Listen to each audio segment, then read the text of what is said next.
Scored 36 for 3 after 12, so 3 runs and over, 3 wickets. So good start by England. 36 for 3 off 12 overs. Rinky's on 3 off 18 balls, and Gripper 24 off 38. So nicely set there. So while the players take a break, we'll just have a little interlude, if that's okay.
And Woody, we back. Darren Stevens to carry on. Yep, 36 for 3. Drinks break. 12 overs gone. Stevens continues as well played. Nick through the first or wide-ish first slip region. What do you mean nicked? Well off the middle, played for. Come on, Woody. And Woody, we got to give the Zimbabwe some kudos. We need all the luck we can get here. Come on. 36 for 3. Drinks break. 12 overs Picked gone. up there by Simon Birtwistle at third man. 100% correct. Nicked past Stevens second continues slip. as Well played. Nick through the first or wide-ish. That's gone up in the air. Region. There's a man What down do there. you mean? Very Nick nicked well gets it off the middle, played for. That's Come on, unlucky. Woody. And Woody, we got to give the Zimbabwe some kudos. We need all the Save luck from we a can 4 get there, here. but 36 for 2 3. runs. Drinks break. That's the second one which has gone down. 12 And I overs gotta gone. tell Up you, there by Simon it is Birtwistle. very at difficult. third man. 100% correct. Cloud Nicked in the past sky. second Continues slip. as a With this well pink played. ball, Nick it's very through the difficult to catch. first It's, or wide-ish. That's gone up in the air. There's a man What down do you there. mean? Very nicked Pops that well one up. off the middle, played for. It's Come on, unlucky. Woody. And Woody, they're going to give the Zimbabwe some kudos. We need all the luck we can get. Back Yeah, 30-63. Drinks break. 12 overs declared by Simon Birtwhistle. Very difficult man. 100% correct. Nick Continues as well played. Nick through the first wide-ish. It's gone up in the air. There's a man down there. Nick gets it off the middle played for. Come on, Woody. And Woody, they're going to give the Zimbabwe some kudos. We need all the luck we can get. Back 30-63. Drinks break. 12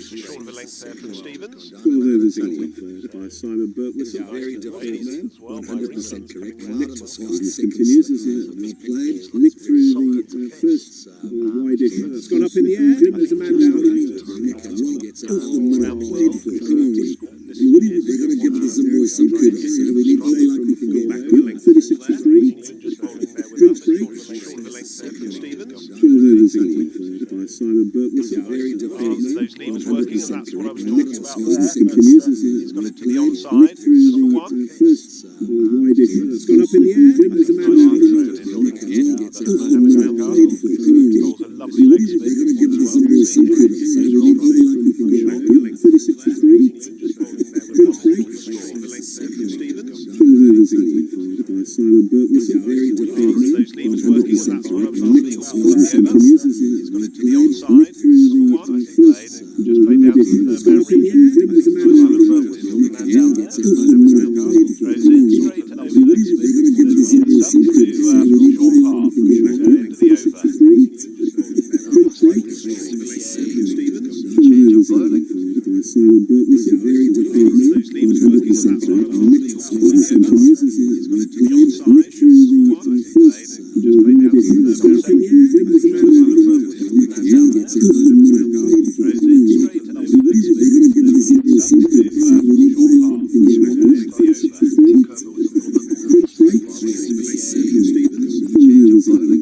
Simon Birtwhistle. Very difficult man. 100% continues as Nick through the first wide-ish. It's gone up in the air. There's a man down there.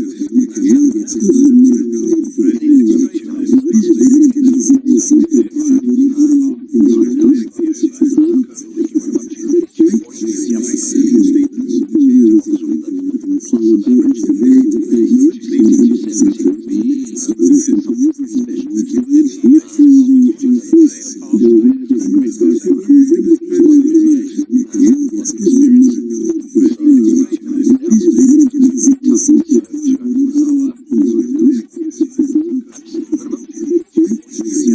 right on the money there. First ball, good start from him. Seen a lot of balls today. Certainly in the field. That's why he's so warm already. Doesn't have to Plays his cricket at very serious cricket club. Oh,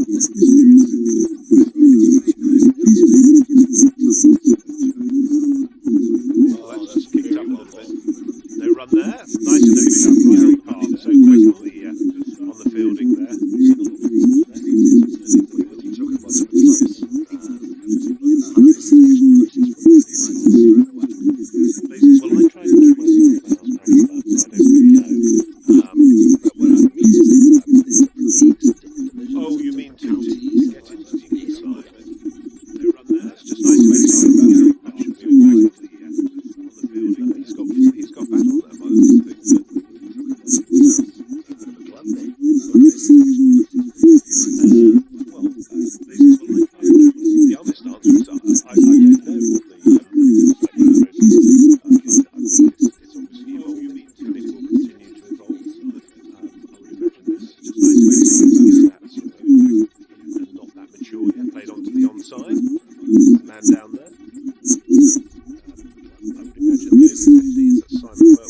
Nice left arm throw straight in over the stump. So good fielding from England there.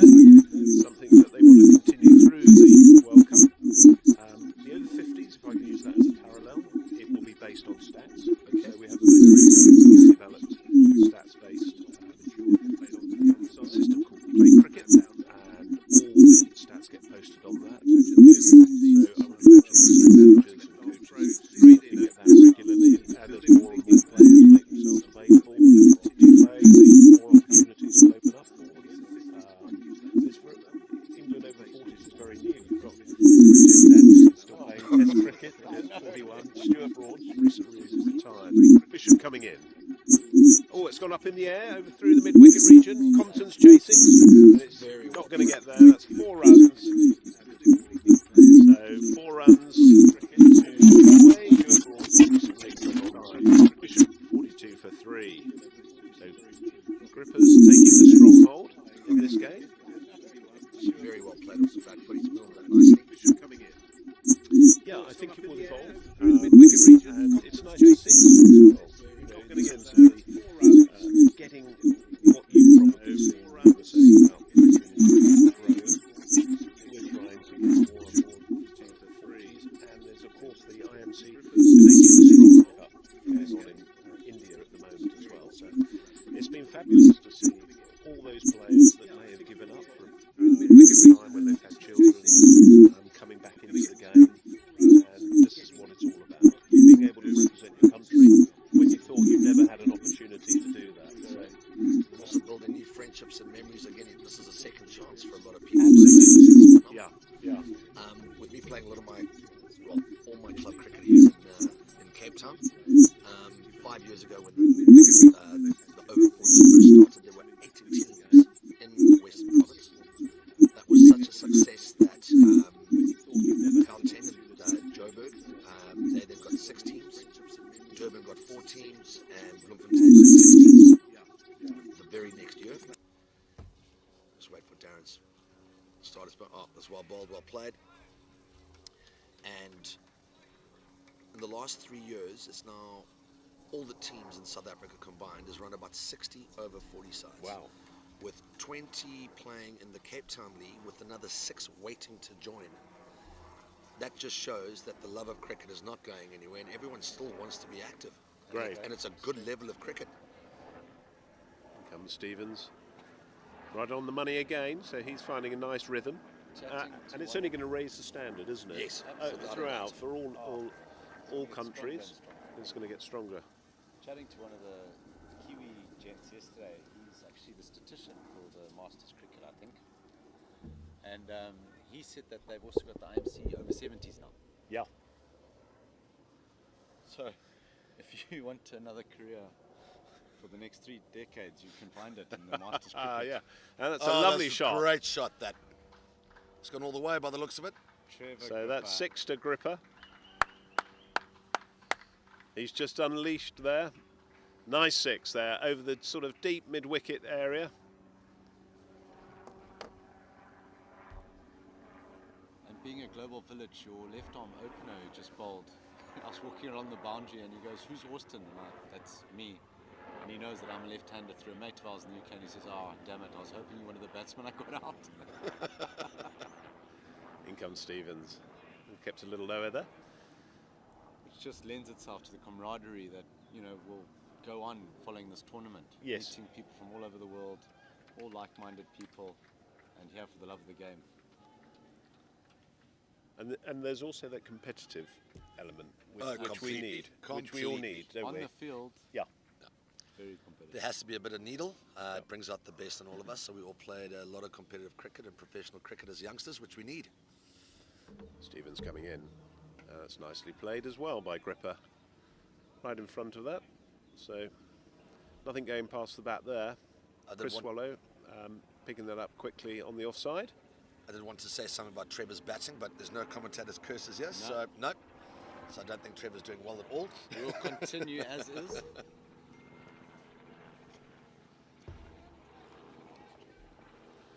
Just a few field placing changes here. So it looks as though George Brooksbank is coming into just behind square leg, looking to save the single there.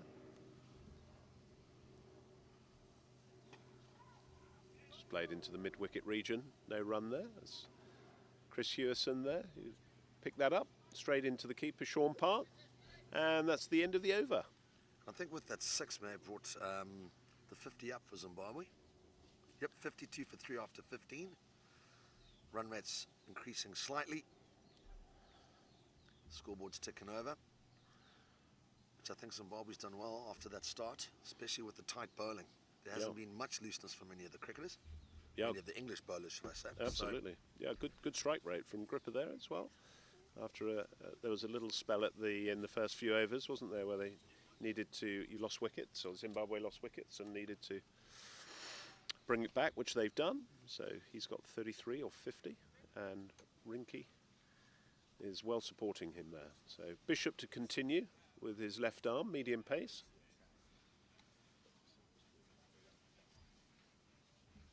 Justin, nice little fun facts as well. A little bit of research on Justin. Played his cricket in his early years at Essex County Cricket Club, and more latterly at Suffolk County Cricket Club, which is the minor counties, where he was captain for 6 years. It's a little bit wider then. Yep. Nicely taken by Sean Park there. Looks like he's, I'm not too sure if could easily not have been paying attention over before, but was Sean Park standing up to him, standing up to Justin in the first over? I didn't believe so for the first over. And here's a fact that you'll like, Bertie. He enjoyed playing 2 seasons in Cape Town for Claremont Cricket Club. Oh, so this is how there we go. I told you there was another person. Brilliant. Nicely played out to the onside there for 1 run. Claremont very well represented. Even yesterday at the opening ceremony, 3 of the ambassadors, Brett Schultz, Alan Dawson and Louis Kuhn, who's now the captain of the over-50 side, and all 3 of them having represented Proteas when they were young, Protea players when they were youngsters, and then a couple of the liaison guys as well who played Western Province cricket, who were carrying the flags for South Africa and Wales. So we've got a really good representation of our team. And Gripper's played that nicely onto the onside as well. And then we've got Gary Pentland Smith, who's actually he's with the Zimbabwe side. So yeah, a lot of Claremont representation, which is brilliant for our club. And the great Jack Callis. Oh yes, is obviously at the pinnacle, the apex. Just played on the offside there. There's a man down there. That's Mo Akhtar. Should be looking to cut that off the 2, which he does with a good throw in. Nicely taken by Park. Yes, and there's some other big names at our club. Some of you might not know these. Desmond Haynes, Gary Kirsten. Yeah, there's a litany. There is an absolute pedigree, and it's wonderful.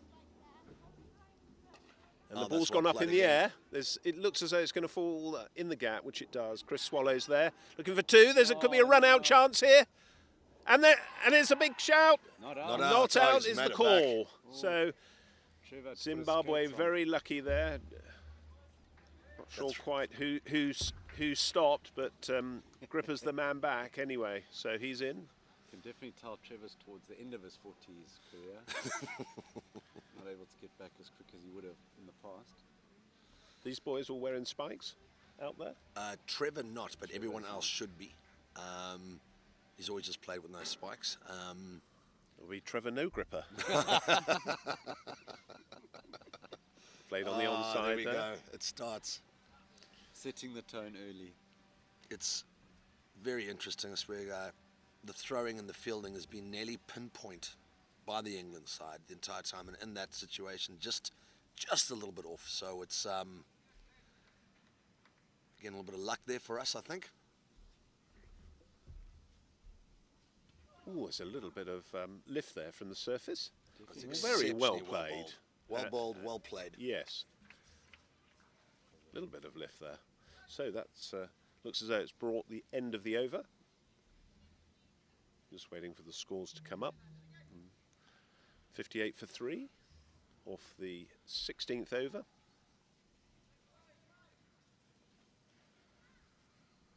I think a 45-run partnership, if my math serves me correctly. Yeah, there we have Gripper 36 off 54 balls, and Rinky 12 off 26. So going at a nice pace. Darren Stevens continuing. He's 0 for 12 off his 4 overs so far. No, looks as though we may have a bowling change here. Yep. Mo Akhtar by the looks of it. Yep. Yep, bowls a right arm leg spin, number 12. And for those of you watching, the camera definitely doesn't put on 20 pounds. This is just the way Over-40s looks, guys. He's played a lot of cricket in his youth in Pakistan, Mo Akhtar. Some more fun facts, doing a little bit of research on the guys. Because I've only met them for the first time on this tour and worked in the World Cup. So played in Pakistan at under 16 and under 19 in the Quaid-e-Azam Trophy. Plus he played for Pakistan A when they toured England. Oh, wow. So a very experienced bowler. Plays Essex Premier League for Ilford Cricket Club, which is where the great John Lever played his cricket. There we are. Nicely played to the offside. There's a man down there. That's Simon Birtwistle on the boundary. Should be just a single as the throw comes in. Yeah, also played a few games for Middlesex second 11. And currently plays for, as I said, Ilford in the Essex League. So great to see the leg spin represented. Always tricky. How do you play leg spin, guys? Carefully. Yeah. No, You've got to pick that length up quite early and obviously commit to your shot. That's caught by Stevens at slip as well. there's And the he's slow given death. out. So that is the end of Gripper. Did that Mohamed keep Akhtar straight? takes the wicket of Gripper. I'm not sure whether that was LBW, but it was certainly a good catch by Darren Stevens low down. I think that was just from Trevor's reaction. I think that was LBW. Right. And as we were talking about how to play the leg spin, I think it's you've got to commit. It's quick feet, commit. Got to be more of the aggressor against them, I believe. So England have made a very good start with 4 Zimbabwe wickets falling. Drinks have just been taken. You can probably see a nice highlight there. Big shout from Sean Park behind the stumps. And the new incoming batsman. This is our captain, Doug Marilia. Also represented Zimbabwe in Test and ODI cricket. And one of the only players on our side who's actually played in a World Cup before this, when he was young and fit. Yes, I think he's played over 50 times, hasn't he, at Yes. ODI level as well. So a very experienced campaigner. Plays spin very well. So this will be a Good. good contest. Good contest. Number 42 42. on his jersey. And before there were things like reverse sweeps and dill scoops, I think people realised that Doug could really play when he was dropping on the front foot and lapping Glenn McGrath over a short, fine leg on a tour to Australia. Then there was Doug's first or second game. Shows that he's also a brave cricketer. Yeah. Innovative. Yep. Innovative, yeah. Yeah, Definitely. Not scared to to do things. So I think it's going to be a great little battle. This. There we are. He's As looking we're just talking a about the lap shot. He little lap there. pulls it out first And up. how did the Bales? Oh, that was from Sean. Park.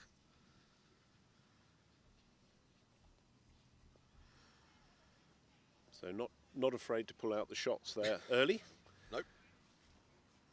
There is no one down on the short fine leg, but we have got someone coming in now to, and it's, I think they're going into sort of, short, that's Fraser's going into a short fine leg. Big shout there from Akhtar. No response from the umpire. Must say, I was liking Mo a lot more yesterday when he came to join our sort of dancing party. Correct. Instead of now sort of picking up a wicket in his first over. Really nice guy. Straight on length there, that's gone wide. That looks as though that was the googly. I think so. That's the thing at sea level as well, with enough revs on the ball, that ball does dip. Yeah. Which I think that's happened as well. Sometimes difficult for us to see the googly from where we're positioned. But yeah, Parky behind the stumps saw that and got across nicely. Bit shorter there. It's mixing up his speed and length quite nicely. No. It looks like a very, I know we all competitive, but Mo looks very competitive, like a lot of ex-Pakistan spinners are. Yeah. Straight on the money there with his bowling, as you would expect. Vice-captain of England is Mohammed Akhtar, and very committed and very focused on his cricket. So great to see him getting a wicket there for England. Of course, remaining very neutral, as I am. Woody, I must say I'm very impressed. You've got, for those of you who obviously can't see, but Woody's got an entire folder and notes here and everything like that. We don't. We've just got a lot of pub stories about our mates who are playing. So Bishop continuing. apologies for the difference in professionalism between us commentating here. But Woody, you obviously enjoyed doing this. This is It's fun. I can see the It's love fun. see the love of your game. And I'm the way not a professional commentator. I've got a day job as well, but it is fun to see the guys and be involved. So it's Bishop to continue, and it's gone down to third man region. Yeah, I only got involved last year at the Over-40s World Cup, and there was a story there that in fact the first game was here at Western Province Cricket Club, and England were playing Namibia. And there was a 60-mile-an-hour gale coming down the ground towards us, and we had a marquee tent that took off, and everything went everywhere, and that was my introduction to commentating. It definitely, I think the viewers at home appreciate it as well, because it's very one-dimensional if there's no commentary. That's nicely driven there. So good areas there. That was a shout from Nick Compton, and rightly so, picked up by Brooksbank at mid-off. Yeah, it is. It's got to be fun, hasn't it? Absolutely. Because you know, that's what we've got to add to the live streaming, and lots of stories. That's what it's all about for us guys, isn't it? And that's a big shout. So Thomas's shout was not given by the umpire. looks like Doug got quite a stride in there, but I think they may have hit him in line and just missing off stump. I don't know if we'll get the replay now. Oh, that is very close, that. But great umpiring. Great umpiring. So Bishop's been very, very accurate with his bowling. Again, the batsman coming forward. That's, as I say that, put the commentator's curse on him, and he bowls a wide. That certainly leapt though, didn't it? It's like a leaping salmon, that ball. He's definitely got a lot more action out of this pitch than anyone else. Yeah. Yeah. He's getting it to pop nicely. But then again, Brooksbank, who did bowl from this side, also got it to pop a bit. So maybe it is just from this end. But I think it's their actions. They're coming so straight over the top. He's driven on the offside to Brooksbank. No run there. Doug Marilia looking a lot more comfortable against the seam than Mo Akhtar's last over. I think it's always very difficult coming in bowling or facing a leggy as you walk to the crease.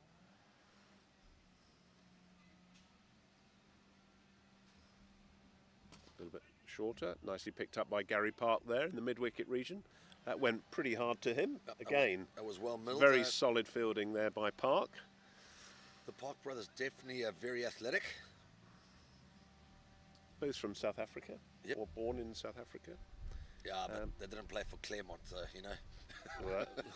Don't know them. No, they didn't play for Claremont. What have you got in your folder there? I'm going to find some fun facts on Gary Park for you.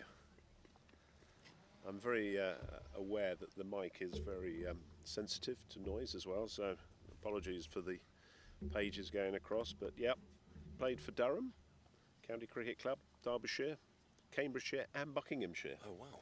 So well travelled. Currently plays for Alveston and Bolton Cricket Club in the Derbyshire Premier League, and he finished top run scorer in the league last season, I should say. Right.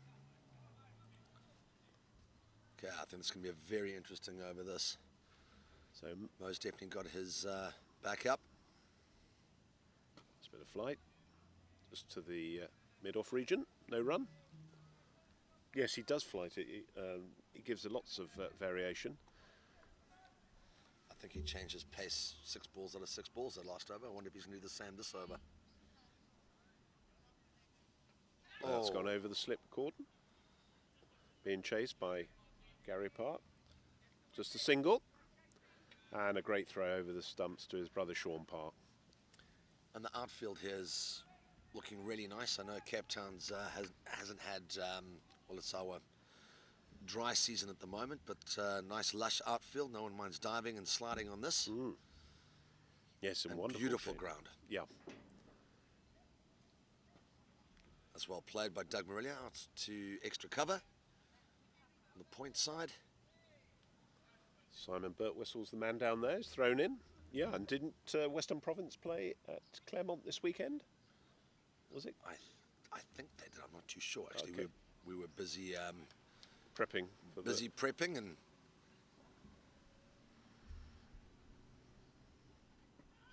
It's nicely played.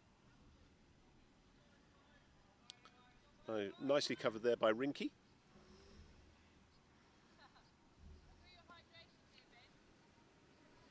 Process of rebuilding required here from Zimbabwe. I think the way Pete's going to butter with his defence, he can do that, and I think he could come into his own. Oh, a little bit. That was ball took very off. well bowled. Some Just big kicked off. Yeah. bounce there.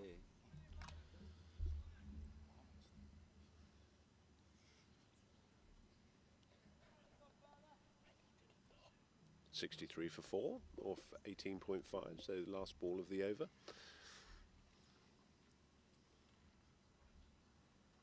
Was a better, fuller length there, and went past the bat of Rinky, so that's the end of the over. 63 for 4 off 19 overs. So the match is a 45 over game, both sides. So England getting closer to the halfway mark. And that minimum of 200 is starting to look pretty difficult from here, if I have to say that. We need another partnership here, and so there's at least a little bit of firepower on the back end to put a bit of pressure on the bowlers. Good. England have bowled brilliantly. And here's the other thing about Mo as well. He's got through his last 2 overs so quickly, it just puts so much pressure on the batters. Before you know it, 4 or 5 overs are gone and you're really behind the run rate. So Bishop continues, and has just played that down to the third man region. Or trying to set a run rate, should I say, obviously, because we are batting first. But, yeah, the other, normally the unseen sort of pros of a spinner who gets through his overs very quickly. Yes, it just puts pressure, doesn't it, on the batsman. And Yeah, you look up after a couple of minutes and there's 3 overs gone and you haven't scored many. It's scoreboard pressure is a big thing. And absolutely. that's where those bowling partnerships come into play. Mo keeping it tight one end, the other bowler has the potential Absolutely, now to force yeah. a shot out of frustration or something, and they capitalise on that. A few fielding changes here. Chris Swallow just pushing Gary Park back more, a little bit further into the mid-wicket region. I think that's where England have done very well with their bowling partnerships. I think they've all bowled very tightly. And for my, from what I've seen today, Justin Bishop for me has actually looked like one of the trickier. I know he hasn't picked up a wicket yet, but he seems to be the trickier, one of the trickier bowlers to get away, should I say? Yeah. He's bowling such a good length, And the line as well, Yep. isn't it? It's So that bounce he's extracting is very hard to get. there we are. That's what I was talking about. That line there. It's not quite drivable length. Using all his experience from minor counties cricket there.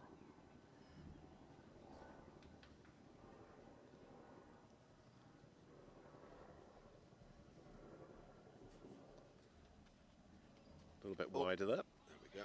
We'll So take that. So that's a wide there. And what are you talking about, your day job earlier? What is your day job, if I'm allowed to ask? I'm a chartered surveyor actually by profession. So yeah, very busy in the construction and surveying field in England. And does this beat a day at the office? It certainly does, but it's my own business. So if I'm not there, I'm not earning. Very good point. That's like a lot of, actually I'd say That's a great bit of fielding there by Chris Swallow at the extra cover region. Saved a certain 2 there, or if not, possibly 4. I would definitely say Yeah, that's 90% of all the people who are here, day jobs and earning, and again, just shows the love of the game, get away, the things we do. Bishop to continue. It's just gone down the leg side, and that's going to be called a wide. Could be Think they 4 come all the wides, way, actually. yeah. So that's 4 wides to the score. Yeah, and of course, we're all self-funding as well, Yep. guys. So, you know, we've all paid our own way here, and including the players as well.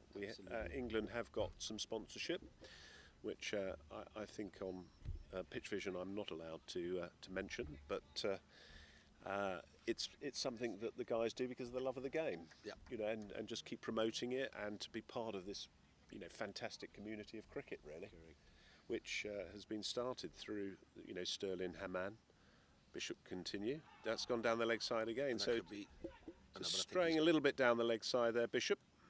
bit of pace has just come off that. Yep, off the leg. Wouldn't mind seeing Bishop come round the wicket, just to change the angle of attack there.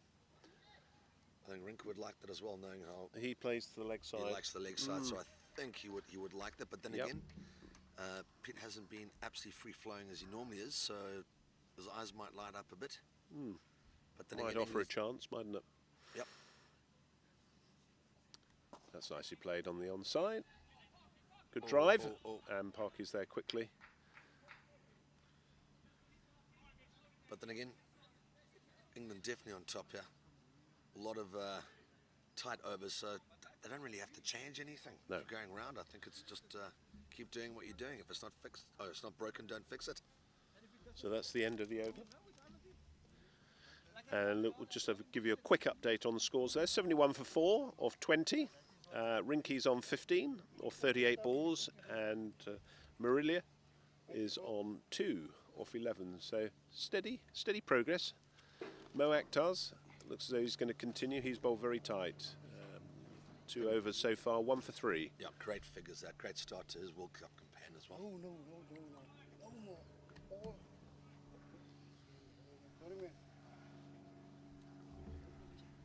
That sound you just heard now are Hardy Dars in the background.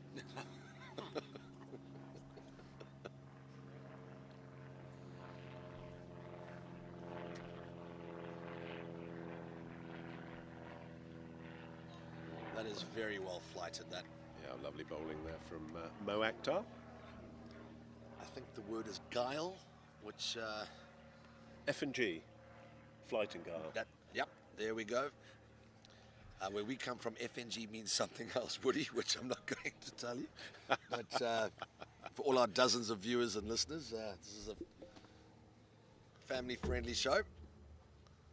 Again, yeah, there we go. FNG, like you said, Woody. Is that the wrong one as well? Yes, I think that was the googly there. So England can definitely sense that they're 1 wicket away here from really putting the brakes on. more flight there. There was a full toss. Hit out to the long on. Man down there. Straight in. Doesn't look as though there's too many 3s here, I would say. Mostly a 4 or a 2. Yeah, it's a based on the small field. Yeah. And the way the English have been fielding, they're definitely cutting down those 2s into 1s. Swept, and that's swept hard. That's 4 runs. That is definitely one of Douglas's go-to shots. He's very good on that sweep. Anything short he picks up quick, or anything too full picks up very quick. Yeah. And is onto it. Took that from offside, off stump. So well played there.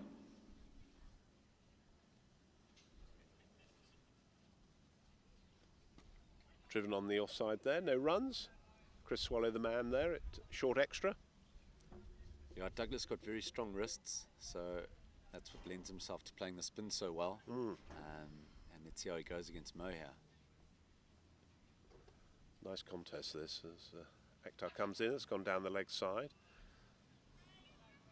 No shot played there by the looks of things, other than a little bit of a lunge forward. So that looks as though that's the end of the over. Yeah, Mo's whipping through these overs, keeping it very tight as well. There we are, 76 for 4 off 21 overs.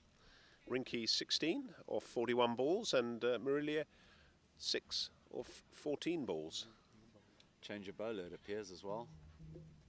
Hope you're enjoying all the different camera angles that you're getting from Wayne as well. He's flicking all the buttons to my right and making it all work. So we've certainly seen for this opening game a huge increase from pitch vision in the number of cameras that are here today. It's wonderful to see, actually, and as the cricket increases in strength, and so does the technology, and pitch vision, I know, have supported hugely cricket in South Africa. They've given a world-class product here for the people at home to enjoy now. Oh, we've got a change of bowling here. Ben Fraser, right arm, off spin, number 23 on his backs, coming on to bowl. And would you say our commentating, Corky, is world-class as well? Oh, that's a given, Bertie. No. We've only met for the first time, which is wonderful. No bias here. In comes Fraser. That's right on. That's a big shout there, and he's LBD. So Fraser strikes with his first ball in the World Cup.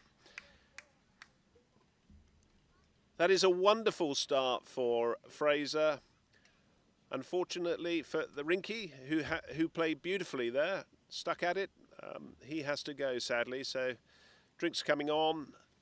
That's the 5th wicket down for Zimbabwe. So I think based on the spinners now and having lost a few wickets, they've shuffled the batting order. It would appear Mark Nichol's coming in. Mark Nicol is one of our quicker bowlers and a strong man, and put it this way, he's not going to hang around. Okay. So bit of pinch hitting. Yeah. I think he's got family in New Zealand as well, he was telling me earlier. Absolutely. His brother is a year above me, and he played for Zimbabwe, a nice, useful, quick opening quick bowler. Yep. I'm not sure if he's still playing, but yeah, shout out to Jordan if he's listening. Yeah, in New Zealand. And to Terence and Diddy, his parents, who might also be listening as well. Yep. Mark says, hello, Mom. Hello, Dad. Hope you're going well. And he did make a point of coming over and talking to me and saying if we could get a shout out for you. So hope you're enjoying that, and maybe his brother will get out and play some cricket as well. Yeah, this will give him the incentive to do so now, hopefully. Yeah. Mark in the Africa Cup actually had a cracking innings. Who was it against? Namibia. Namibia. 77 or 42 balls. That's a great innings, yeah. So And that is exactly what Zimbabwe needs now. Absolutely. To change our luck, change the momentum.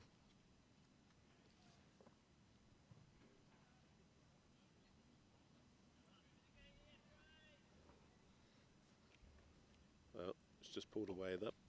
So 76 for 5 off 21.1.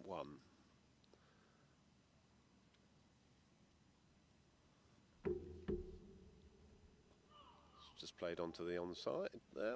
Looks nicely for 4 runs. Like we said, he's not going to hang around. He just got enough bat on that, squeeze it past a short, fine leg. Actually, a very good shot, that. Yeah. Waited for it nice and late. So good start by Mark Nicol. They have set the field, though. A lot of boundary riders now that Mark's in. Just went past the outside edge there. Fraser very much got his tail up here after this first ball wicket. Yeah. You say they set the field. We've got long on. Got long on, deep mid wicket and deep square leg. All on the boundary waiting for the hits. Just played onto the onside there. That's Gary Park there. He's very quick around the infield. So good start from Fraser. Very tight. There's the ball's gone up in the air. There's a man down there. That's that's gone, and that's gone for 4 runs. 4, yes. Yeah, it's 4 runs. So no catches have been taken on that side. Again, no clouds, pink ball. Backs up your theory. That's why I'm saying it, so people don't think I'm a complete fool, Woody. Nope. And maybe sort of building a reason if there are a few drop catches later by us as well. Yeah, I think it is quite tricky to pick up that ball in this blue sky. It's played on to the offside. Think there's Looking gonna be two to. there. Oh, it's been a productive over for Zimbabwe, but also we lost a wicket, so... And I think that's exactly why Mark's come in. 10 off the over, going to push it. Yeah, just to unsettle the bowlers.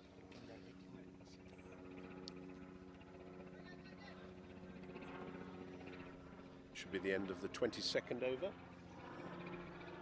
And what is the score there? It should be in the 80s, I think.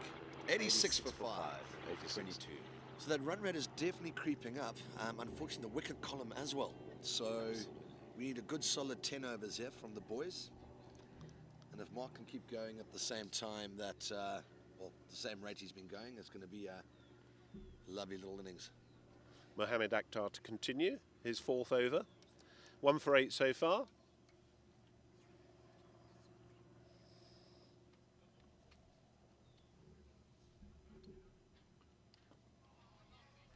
Nicely played. Watched. Carefully watched by Marilia there.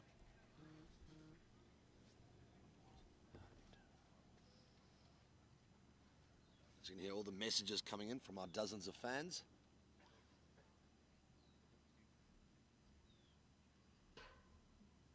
Down the track, he's played that very through well. the mid-on region. Should be just a single there, and coming in. Good confident shot that by Doug Marilia. Yeah, good use of the feet. And you have to against a Like leg to see spinner. that. Yeah, yeah. Can't let them dictate the flow of the game too much. Now this is going to be an interesting contest. I think Mo is a very wily, experienced leg spinner against Mark, who's not going to hold back. Field is not the same as for the bowling of Fraser, so there's only the deep long on, and deep square. They have left a extra cover sweeper on the boundary. I don't think Mo's bowled anything short though, has he? No. And there it is. There is a big swing from Nicole there. Number 26, the number of pies he has a day. It's makes him a very strong man. It's going to get very interesting, Corky. What do you think?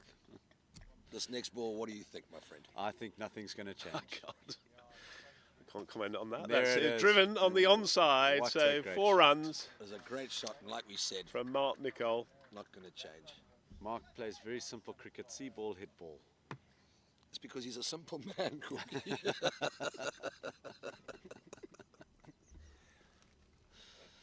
Well, it seems You to be boys working, have to go back Bertie. into the changing room, you see, at the end of the game. Don't forget that. Woody, it's their fault for benching us today. Yeah. Okay. Yeah.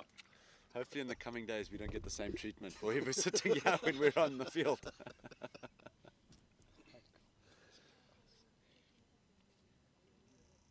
Shorter there.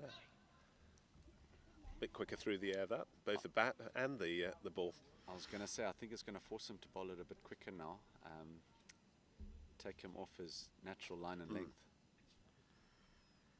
But this is what leg spinners love. People attacking. This is made for Mo at the moment. Yeah, there's opportunity here. And he's bowled him. So Mohamed Akhtar gets his wicket there. I think that was the ball that was just above the eye line and dipped. Yep. Yep. So that's the 6th wicket that falls. 91 for 6. Yeah, off 23 overs. So Marilia is still there on 7 off 16 balls. And the new incoming batsman, Stephen Trenchard. Played first-class cricket in Zimbabwe for a while. yep, number 16 on his back I think it is. for the viewers. Middle order bat, does he bowl as well? He's actually our reserve wicketkeeper. Okay. And Trenchy, when he played his first class, well, for his first class career, he batted 3, 4, or 5. So actually a very handy batsman. I think with the left-hand, right-hand combinations, which we tried this morning, I think he just went further and further down the order. Okay, yep. So he can definitely play a bit, and also an aggressive player. Yeah, very aggressive. And I don't want to put the mockers on him immediately, but very good-looking batsman. Technically correct. He also thinks he's good-looking as well. He's always walking around with his shirt off. But let's see if all those steroids pay off. Obviously, that is a joke. We do not believe in doping. Let's just get some scores up for you. So, Marilia there on 7. It's going to be a foundation for Zimbabwe, or 16 balls. So he needs to stay there, and players need to probably play around him. Corky, right now we're at literally 1 ball away from just being over the halfway mark here. 91 for 6. What do you think? To be honest, Bertie, we need a nice solid partnership from these two. We do bat deep, but we've just lost too many wickets to be at this point of the game. And I think we've got to keep England out there for the full 45 somehow. That's going to be key if we've got a chance this afternoon. Correct. So you're hoping for a bit of heat stroke, is that what you're saying? At this juncture, yes. Ben Fraser continuing. Good line and length there. Looks like getting a lot of revs on the ball. Yeah, he does certainly rip it. He's got 1 for 10 so far off his 1.2 overs. That's a good length. Very enthusiastic bowler by the looks of things. Loves his cricket, as you can see. Big smile on his face. Yes, definitely.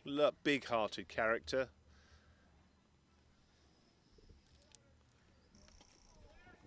Doug's just worked that down to backward square for 1. I think that's what he's going to look to do, is just literally just rotate now continually. Try and bat as far as we can go with these two. Yeah, I think these two will have a goal in mind each over to try and rotate the strike and, you know, just work those comfortable singles, 2-3 singles in an over, and if there's a bad ball, put it away. And if they can continue to do that for the next 10 overs or so, you know, that scoreboard will keep ticking, and we've got wickets in the hut, which will help a lot. Yeah, we need wickets at the end now. This partnership is vital for us. It's just played onto the onside there. And the Good little quick gamble fielding with there. The little gamble with Mark Nicholcombe didn't really pay off. Yes, I think he got a very quick fire 15 there. So this is now. That's close. I'd say it's close. That is out. So that's Trenchard who's out for no score. And Fraser's taken his 2nd wicket for 11 runs off 2 overs. So good bowling there. Kept a little bit low, I'd say, but it was absolutely straight. Yeah, Fraser bowling wicket to wicket, so those RBWs are No definitely... decision required other than out, I'm afraid, on that one. That looked from where we are. Absolutely. Looks like he's setting the batsman up as well, bowling wicket to wicket. Yeah. Some outside the off, and then that straighter one that goes on to middle. Yeah, And I think just Trenchy walking across the line there. he did. He did. So an easier decision for Darryl there, the umpire. And Fraser plays his cricket actually in London for Hampstead Cricket Club. A few little facts on Ben there, as he's finished his over.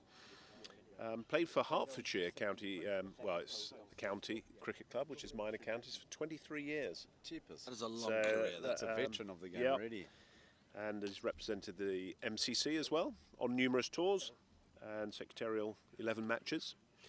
And he's been playing in the Middlesex Premiership, which is a very good standard of cricket in London, for 5 years. I believe, this may be rumour, but he's going back to a club called Harpenden for the 2024 season, who play in Hertfordshire as well. So, For a big transfer fee, would he? I would imagine so, based on today's performances.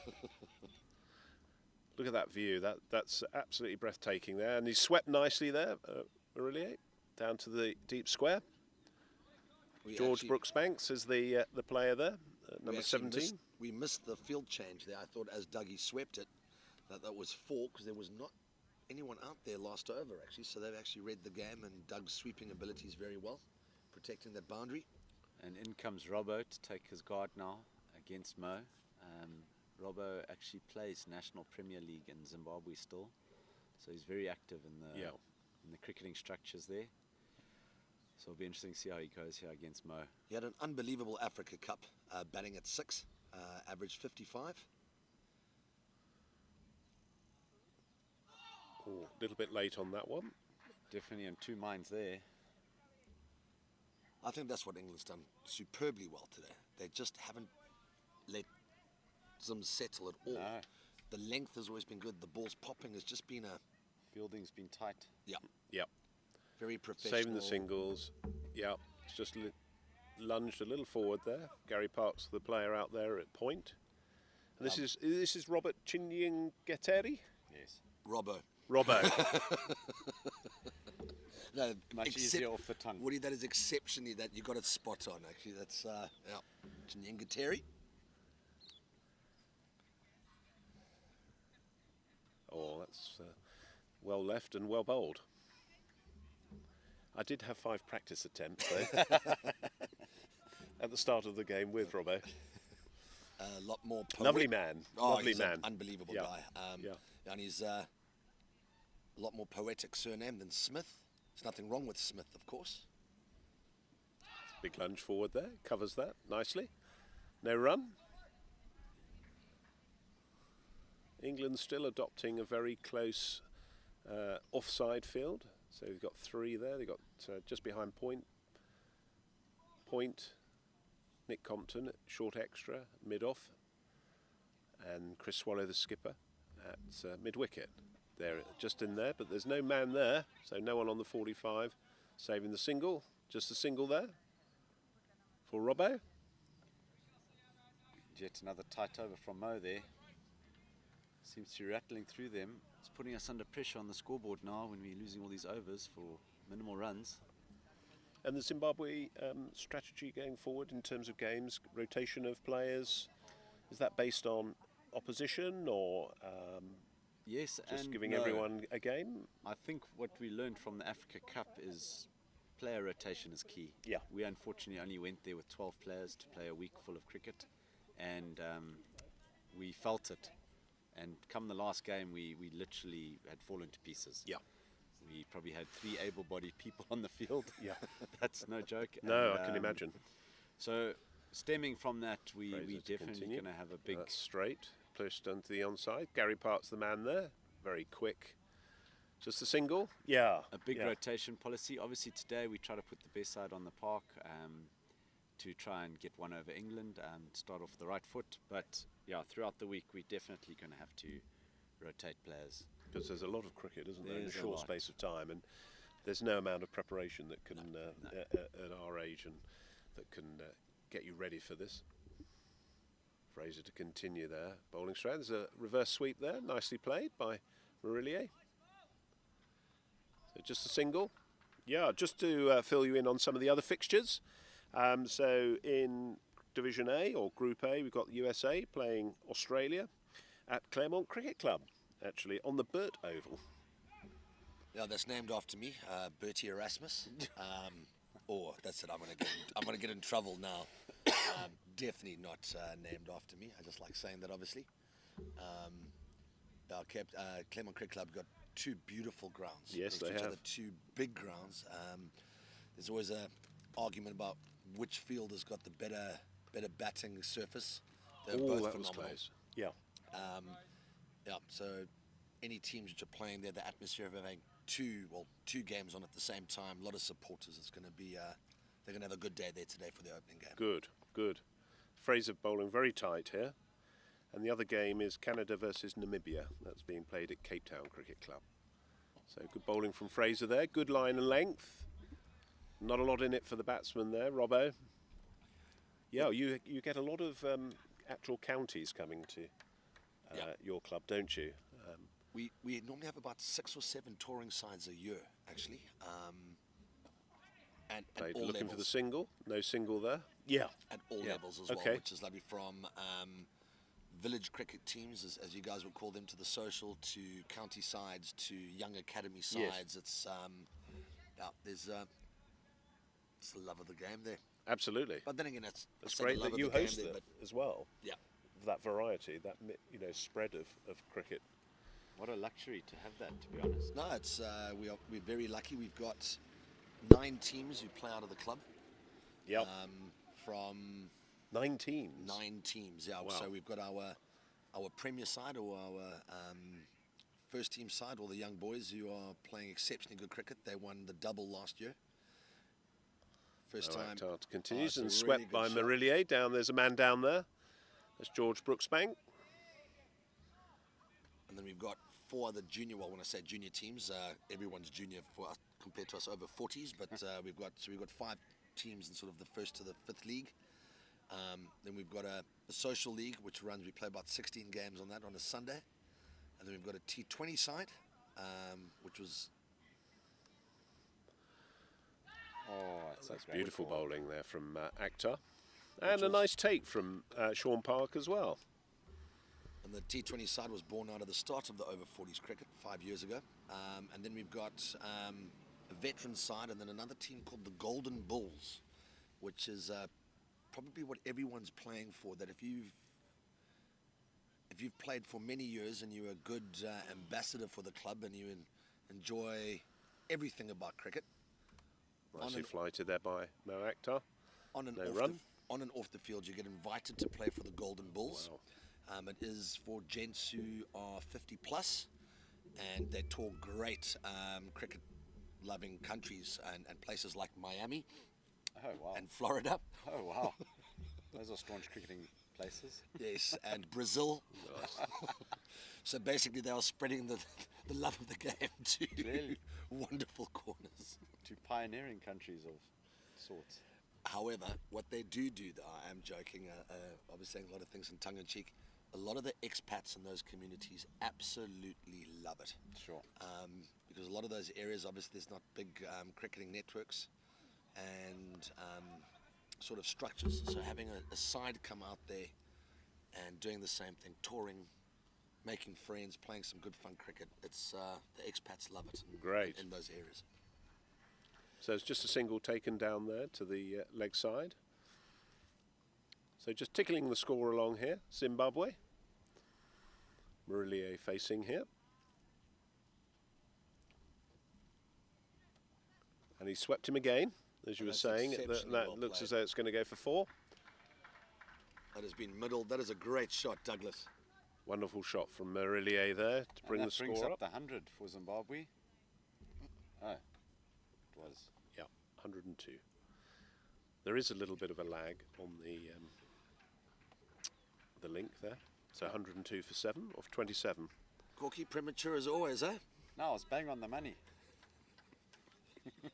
So Marilia moves on to 15 off 24, and Robbo, we're going to call him, 100%, yeah. off for 3 or 14. Fraser continues. Okay, so I'm going to put my neck out here. Driven to the offside by Robbo. Chris Swallow's the man there at short extra. And the reason I'm going to put my neck out is because we've been talking about a thing called belief. And I believe the next 18 we're going to average 5.5 and over 99, and I think that's going to get us to the 201 that we spoke about, the minimum. Just pulling out from the shot there. Not quite sure what was going on there. Just wasn't ready. Bertie, that would be ideal. So that is, yep, I'm Zim putting very it much out needs there. that. Fraser bowling a good line and length here. That's the It's straight one. very with the solid. Stump to stump. Just to give you a little bit of an update on some of the other games in Division B, which is running alongside, concurrent with this game. Match 4, Sri Lanka are playing the UAE. Fraser to continue. Plays it to the offside. Chris Swallow's in the right position there, just to pick up any single or potential single. South Africa, the host nation, are playing Wales at Greenpoint Cricket Club, and New Zealand are playing India at Claremont Cricket Club. This time on the Ardern Oval. Not named after you. After me. Yeah. But there must be a story about the Ardern Oval. I could make one up, Woody. I honestly don't know. I don't know if, yeah. Fraser to continue Or little a little indecision there. I was just going to say from the batsman coming forward or going back, but bowls at a good pace, Fraser. He does. So he's not giving the batsman time to think about. And because he's going ripping back it with or those forward. ribs, it's just that flight. It's Yeah. that, and with the dipping here so quickly, and he really is bowling well. A lot of experience there. A little bit fuller, but driven nicely for a single there by Robbo. George Brooksbanks, the man there. Nice Another tight good over. Yeah, another tight over there from England. So England keeping Zimbabwe under some control here. 7 wickets down.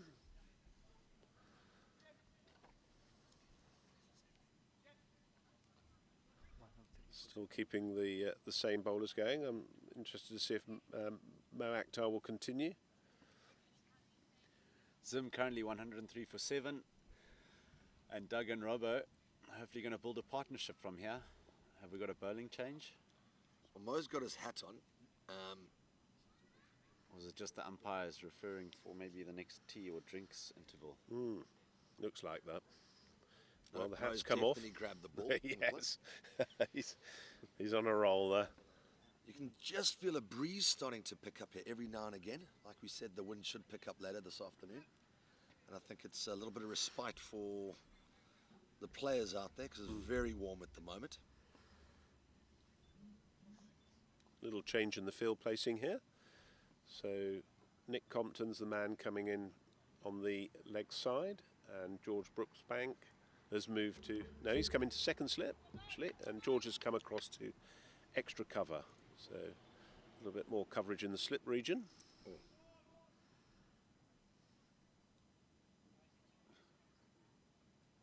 Bit of talking as the bowler was approaching, batsman pulls out of it. Probably might be thinking it was us, so they would probably hear us from here. Well, definitely hear Bertie. We don't need a mic for Bertie. Regains his composure, Robbo. Kept a little bit low, but went past the outside edge there. Not sure whether we're getting a lot of turn there. They've obviously seen enough of Robbo now to have a bit of a game plan, hence the extra Second slip coming in. He has been putting his front foot down quite a bit and just planting it, so trying to smother the ball. Yeah. Always difficult against a leggy there with a little bit of kick and extra bounce. Whereas Doug Marilia likes to sweep the ball consistently. And he's got long levers, so he can get that. He can reach out there and put you off your length. I do like the way he plays that little sort of lap shot as well. I think that's a controlled shot, isn't it? Absolutely. Yeah, it's a bit fuller there from Akhtar, and there's going to be a single. Oh, that could be quite Could tight. be close, and didn't take that cleanly, Park, so missed run-out opportunity there from England. Marilia was diving there. As graceful as ever, old Doug. Like a gazelle, that was, Yeah. huh? Like a gazelle. Leaping in the savannah. And with that fall and that quick start, our physios are definitely going to get their money's worth. Well, we're going to get our money's worth out of the physios after this. Change in the field. Nick Compton goes back to extra cover, and George has come into on the 45, saving the single with the man out deep. Coming a little bit square, I think that's Chris Swallow. And he's swept again. This time it's gone square in between the two fielders, but not as hard, so should be picked up, and it has been. Nice throw in there from Swallow. Yep, good fielding again. Just a single. What are you talking about, physios and that? I know we've got, well, nearly like every team here, 2 or 3 physios. We've got 2. I see that you guys have also brought out your own physios and the support staff. Yes. What is the England support staff like? Your managers and... Yes, well, go on the Chris physio. earlier. Just gone back there. That's Gary Park there, quickly round. So this, been very impressed with Gary Park's fielding. Absolutely right on it, isn't he? He's Quick, onto the ball. straight into that's county cricket for you. Is Very athletic. Very athletic. On the physio side, TJ, who's a local physio, is working with the England team. In comes Akhtar. And that's gone through the slip region. I'm not sure whether that was catchable, but those 2 slips in there. It's definitely what they were setting up for. And would have been a great catch, though. Yeah, it would have been a very great good catch. Yeah, so that just went in between Stevens and Compton there. Yeah, in terms of the back, England have got obviously Andre Nell helping with all the assistant coaching, along with David Hughes, who's coaching, and Luke Humphrey, who's the principal coach. And they all work together, and it seems to be a very seamless operation. So Ben Fraser's continuing, and as I was saying, Chris, who's taken some photos around the ground, he's the manager of the England team. Fraser to continue, keeping that tight line. Does like to lunge forward, doesn't he, Robin? He does. Really does smother that. But does that take the shot out of the equation? You know, if he's He's being quite very low down. defensive, clearly. Yeah, he wants to build an innings here. There we are. It's a bit fuller there. It's gone on the onside. No run. So you do need a good, strong support team, don't you, for all the games that you've got. There's only the one physio, so I'm sure TJ will be very busy after today. That's a good length ball. Well dug out by Robbo. We're also using 2 local physios, and then we've obviously travelling with 2 professional commentators at Corky. So that's what we believe. You're doubling up, that's right. Not quite what we trained for, but if the hat fits, wear it. Little dab there, it's gone through the slip region, so that's certainly going to be 2. Mo Akhtar's the player chasing there. Just the 2. So that's 2 runs to Robbo there. One thing I am very impressed with this England side, obviously their bowling's been good. Gary Park's been phenomenal in the field. But your throwing has been, the amount of over-40s cricket I've played is the one thing that always seems to go. Guys' arms from the boundary, and this England side are looking good. Bit full of that. It's driven nicely by Robbo. That's going to go for 4 runs through the extra cover. So that's adding some impetus now to the Zimbabwe innings. Robbo's also a thinking cricketer, so I think he'll be happy to lunge away. He plays his own, he's got his own little game plan in his head. That's where he did so well in that Africa Cup as well, in similar situations. Did he get runs in the Africa Cup? He did. He averaged 55. He did very well. He also bowled pretty well. Well, he's just looking for the opportunities, isn't he, to score? There's no need for him to score runs quickly. There's plenty of overs left there. I think you're right, Woody. There's still so many overs and not wickets many in wickets. hand. You need to keep, so that's good. So that's the end of the over. So that's the kind of over that these 2 will be looking at repeating, whereby 1 boundary and 2 or 3 singles, 1, 2, couple singles. You know, it goes a long way. Tick the scoreboard over. And that looks like we've got a drinks break there. I think we need a break as well, just a little one, I think. Yeah. I think we're going to have Wayne and Pitch Vision team, thank you very much. We're going to have a little break if that's okay. Thank you. I'm going to go have a kale smoothie.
So we're back, resuming. Marilia facing. Johnny Whiteman's the bowler coming back now. And that's nicely taken off at the leg side. The man down there, George Brooksbank, just a single. So a little change in strategy here from England. Bring on Whiteman, who's obviously got some overs left. I'd like to introduce Bob Baxter, who's joined us from Middlesex in England on the commentary side for England. Bob, good flight? Yeah, it's a good flight. Just got in at 8 o'clock this morning and went to the hotel and quick shower, and then here I am. Down the leg side, that's going to be a wide, so nicely taken by Sean Park. Yeah, such is the commitment. Yeah, very committed. Having had my 2.5 weeks in Cape Town last year, I couldn't resist coming back. Great. Well, we've had a very eventful morning. So yes, I've missed. I haven't seen a wicket yet because I've only just turned up. But yep. Hopefully, from England point of view, I see 3 more.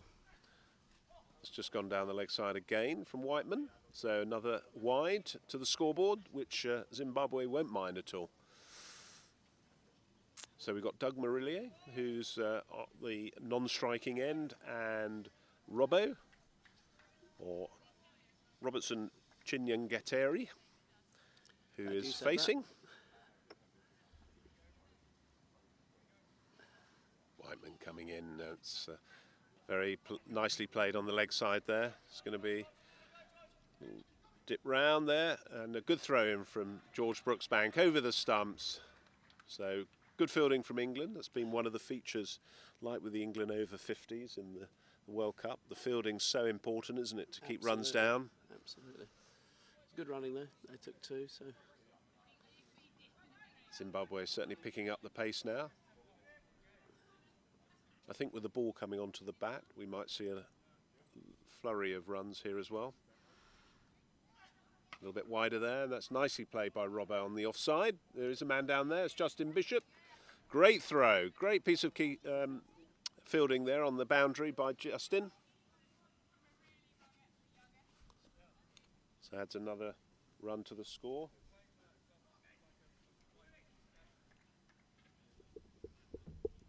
We're not quite getting the score coming up on the screen. No, I think the scoreboard is actually not working properly well either. A little bit down the leg side there from Whiteman. So just straying on his line a little bit from the early overs that Whiteman bowled. Uncharacteristic. Current score is 118 for 7 off 30.3.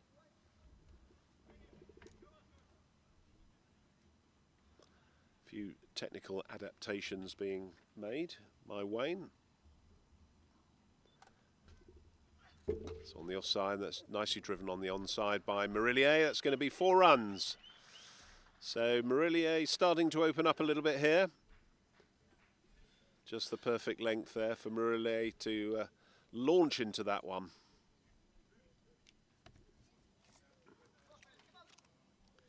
Yes, I think the slip needs to come out here.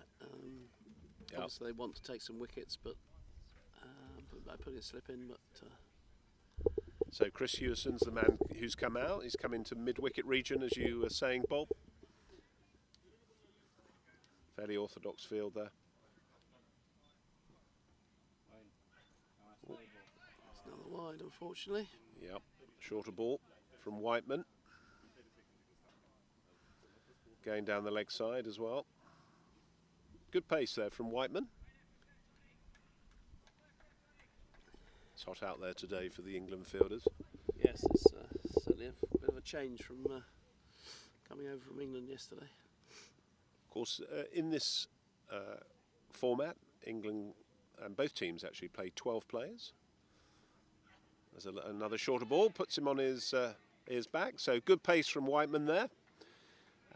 Obviously only 11 fielding at any one time, and the players go off for 5 overs, which I think is probably quite needed in this heat. It's about 29 degrees here today.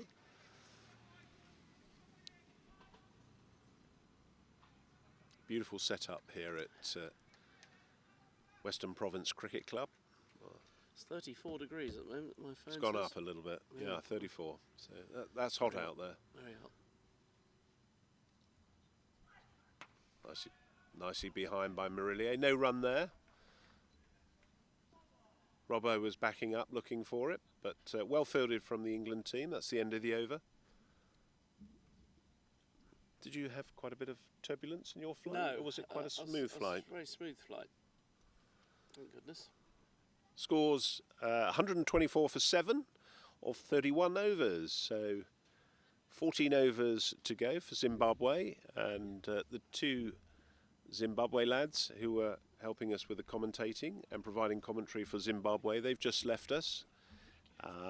They were very keen to say, and rightly so, that Zimbabwe need to post around about 200 here and use all the overs. So we've got another 14 to go. So this partnership is looking quite well set. Still Fraser continuing. Stump to stump, right arm off spin. Got a deep, well, long on, deep square. And we've got an inner ring. Just played on the offside, no run. Looking for it, Robbo was, but Marilia wasn't interested at all. Nick Compton's the man at short extra there, who's picking up the quick singles. He's very athletic.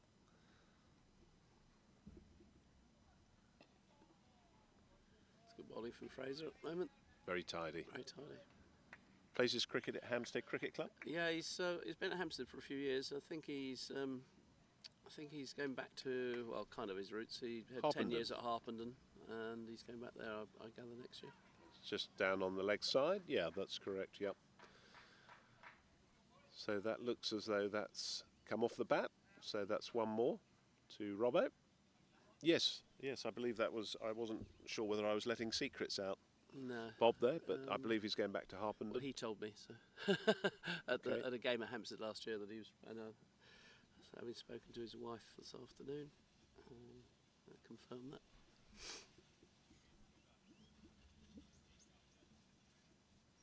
A few little field changing here, and so Gary Park, who's out at deep square, looks as though he's staying there, or coming a little bit more mid-wicket-ish, and Justin Bishop is the man at deep square.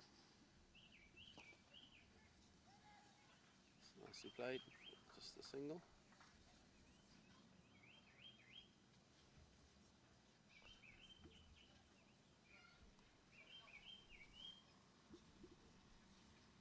Getting lots of camera angles here. Yes, You've indeed. noticed since the Over-50s World Cup, the pitch vision have increased the number of cameras. So That's hopefully really good, again a good all-round view of the game. Nicely bowled by Fraser there. Very tight, it's keeping it very tight. 126 for 7. Last ball of the over. That's well played and well bowled by Fraser, who's 2 for 22 off his overs so far. Robert Chinyengeteri, who's on 16 off 38, so he's hopefully getting his eye in, and Doug Marilia, 22 off 30 balls. Looks like another change of bowling. Helmet's coming off. The change the seam didn't work very well, so looks like there's a change of. Yep. That is Chris Swallow, who is the new bowler coming on, number 99, the England captain. Bowls right arm off spin.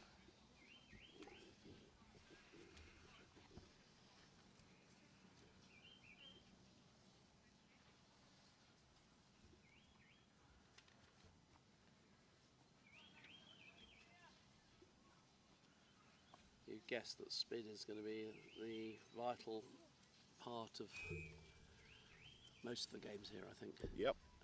More end of season-ish here than and the wickets will, although the wicket looks pretty good, but spin I think will be the key to the tournament probably. Well, that's neatly reverse swept, and that's going to run away just slowly to the boundary for 4 runs. So Marilia, who's not afraid to play his shots, made a very nice calculated reverse sweep there for 4 runs. Yeah, Chris bowls a nice flighted off spin, plays at Copdock and Old Ipswich Cricket Club. It's a bit too full in on England. that occasion, a full toss, but I'm sure he'll get into his. Oh, it's gone up in the air a little bit. Sure, get into his In rhythm. Yep.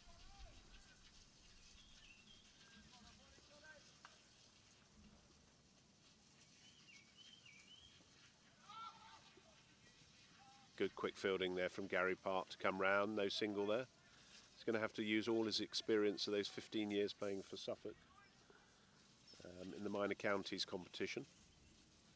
A little bit full of that one. That's hit the Robbo, the batsman.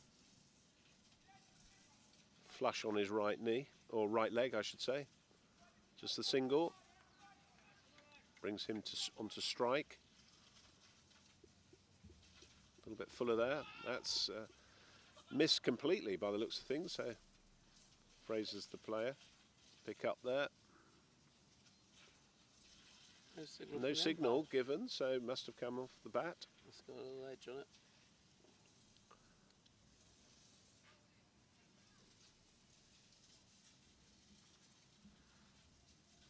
It's a good flight there from Swallow. Just a single on the onside. We were saying there's not too many. Well, there's been no threes run, so it's either a 1-4 or a 2, depending on where you're placing it. So that's the end of the over.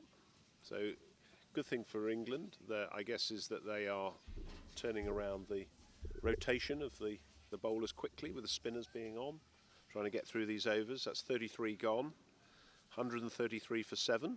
Quite a decent partnership though. England will be a little bit worried that they can't break through, having had them 7 down for 94. 93 or 4, whatever it was.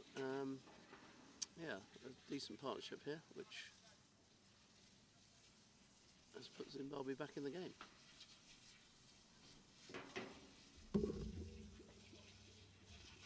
Well played by Marilia there.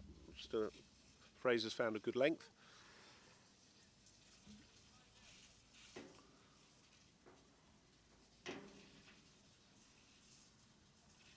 That's a reverse sweep. Hello mate, Pushing for 4. Yeah, good. That's gone for 4 runs. So that's the 32 runs for Marilia off 17. Sorry, that went off the screen very quickly there. I'm not sure I got that correct.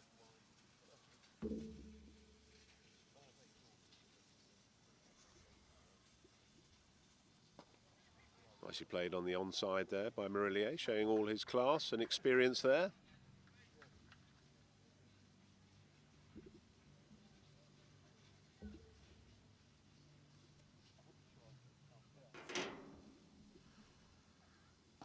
Nicely flighted from Fraser. There's just a single. Brooks Banks is the player coming round from deep.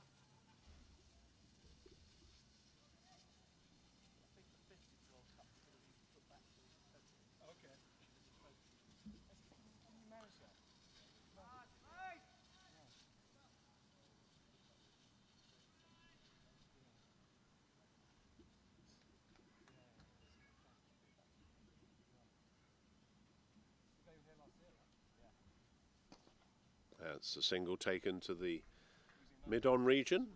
So that's the end of the over for Fraser. 2 for 29 off 7. Zimbabwe building a nice partnership here. And that looks like some drinks are going to be taken. 140 for 7 is the score off 34. So 11 overs to go.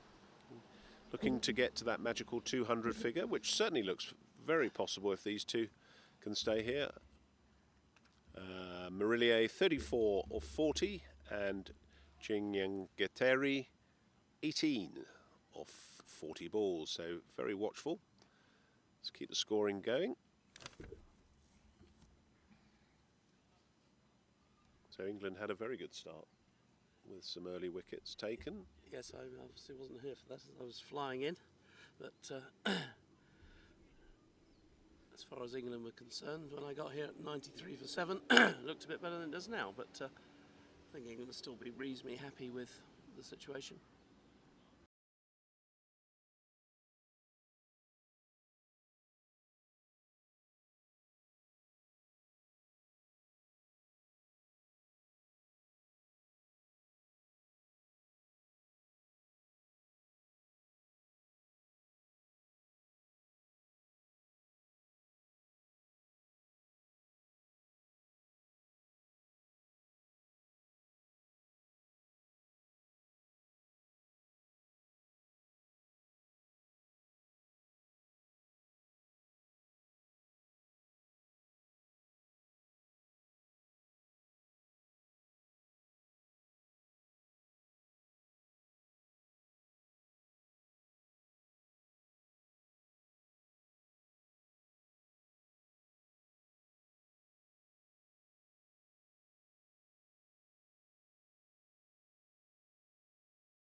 Oh, Swallow to return. The turn Nice. then. Bit of bounce and turn. Nice bit of a flight. Just had a little drinks break there, thanks to Vita 24, who are one of the World Cup sponsors.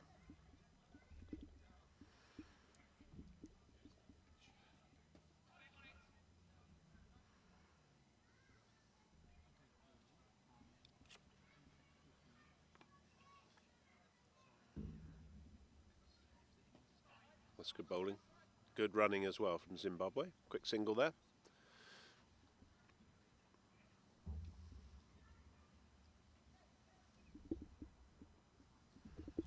$141 for 7. Just moving the score on there.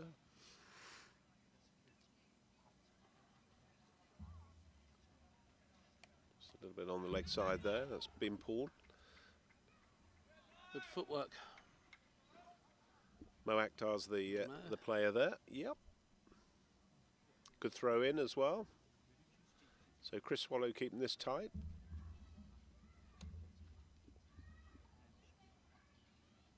That's a little bit quicker the ball. That's well bowled. Just got to finish off the over here.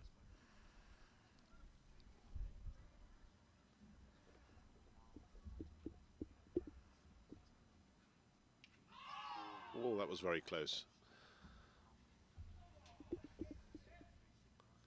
So that's the end of the over. Score is 142 for 7 or 35. So 10 overs to go. Yeah, I think Zimbabwe if they can get to 180 plus, I think they're in with a shout, decent shout. I think it seems Absolutely, to be yeah. Change of bowling. Gary Park's the bowler coming on. Bowls right arm medium. Quite skiddy bowler. It's been superb in the outfield, saving runs. So not all spin at the moment.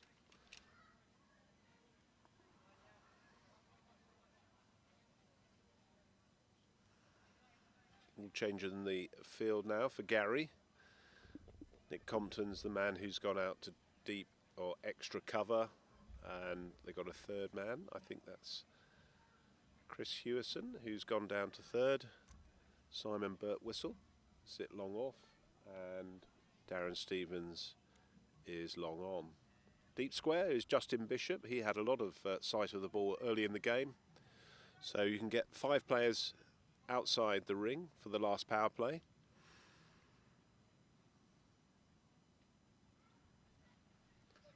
It's just gone wide, so it's a wide given.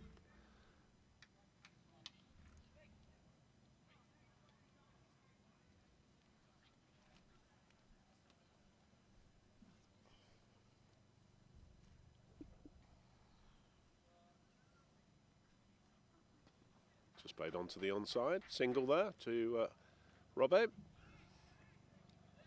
Well fielded there. I think that's Johnny Whiteman down there at fine leg.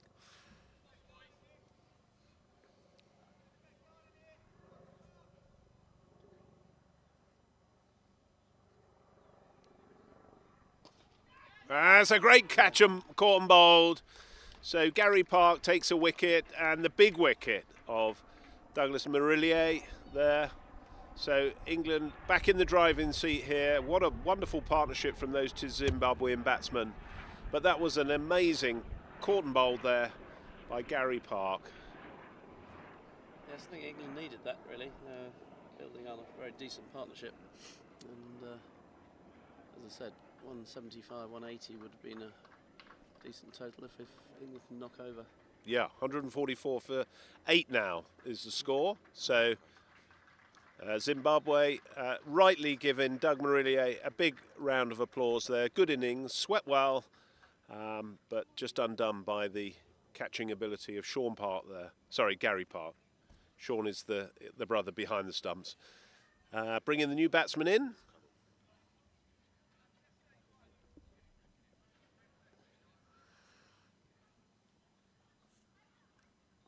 New batsman is Mark Farrell, number 11 on his back. He's batting with Robbo. So another partnership required here.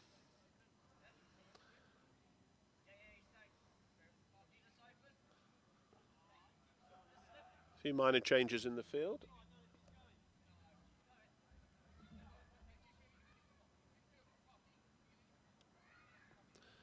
Chris Swallow just making a few changes in the outfield there.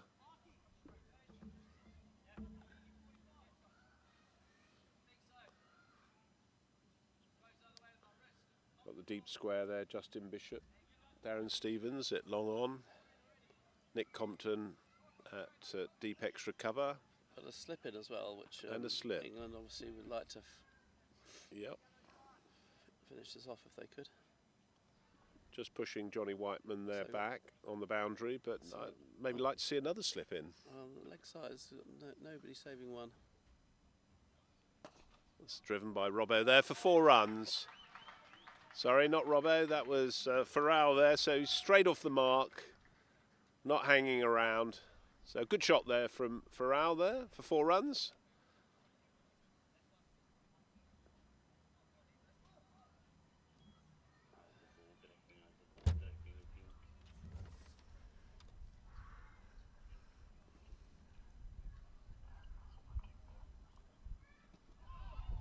I think they're for Farrell, 148 for 8 so far. 2 balls left in the over. It's a signal from the umpire. You've got to keep it tight from England here. Gary Park, wicket to wicket.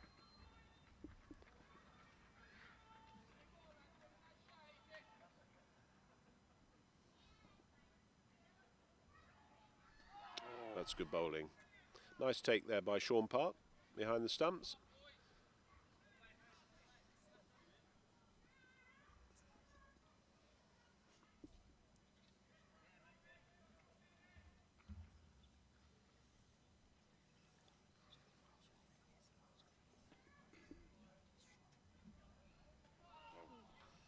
After the first shot of a wonderful 4, he doesn't look as if he's hasn't laid a bat on it since. Taking a little while to get settled there. That's the end of the over. So 148 for 8, 9 overs to go, 36 gone. Looks as though we're going to see a change of bowling. I thought we might see Mo Akhtar coming back, bowling his leg spin. Dangerous bowler, certainly towards the tail end of the Zimbabwe batting. But this is the big wicket for England to get, I think. Robbo Chinyengeteri. Yes, I don't think they'll be desperately upset if they nab a single. Obviously, I'd like to get a wicket, but if they nab a single and Mo can have a go at the number 10. Field's reasonably spread for Robbo.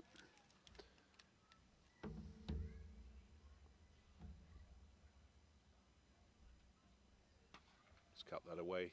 It's on the offside for the single, as you were saying, Bob. Yeah, I don't think England will be too upset about that. Do you think they'll bring the field in? Or they've kept Justin out there? They should. Well, they should have done, I think, but Yeah. I don't think you should have the same field for number 10 as the batsman who's in, but they've kept it as it was.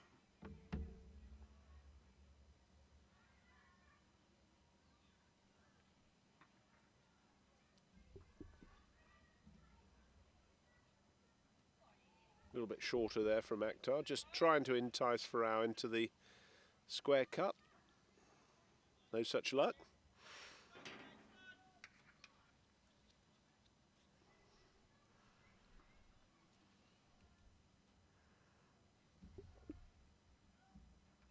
Oh, that's well bowled.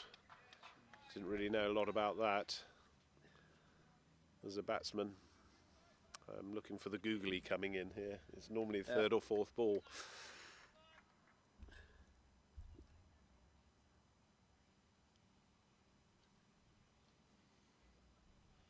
Shorter ball from Akhtar. Missed by the batsman there, Farrell. Farrell's hit the first ball beautifully through mid-off for 4, and I don't think he's almost laid a bat on anything since. So I think Mo's eyeing up a wicket here. Good flight there, and well played.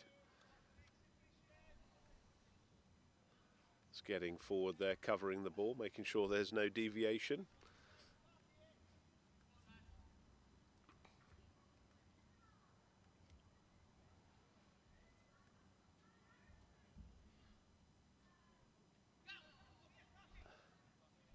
So that looks, yep, that's the end of the over. So 149 Zimbabwe score.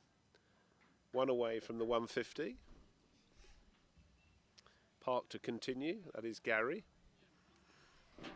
Played his cricket at Derbyshire County Cricket Club for a number of years. Good all-rounder.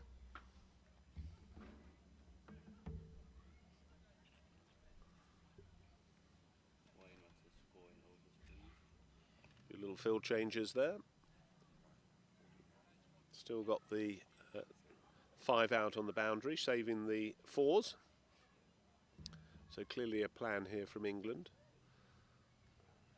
Straight, that's a lovely take, and that's the big appeal there, and he's been given out. So Robbo Chinyingateri has gone. He's out for 21 off 43 balls, and that was a smart take there by Sean Park off his brother Gary Park. So England just in a huddle there. I think that was the 9th wicket. 9th wicket, yep. So one more wicket for England required. 149 for 9. And that's been a very impressive performance from the England bowlers today in this heat. It's got up to 34 degrees now, Bob, is it? Yes, indeed. So my phone says it's very hot out there. England will need a bit of a cool down before they resume their batting. And I said if they can get them out for less than 160, I think we'd be quite happy. But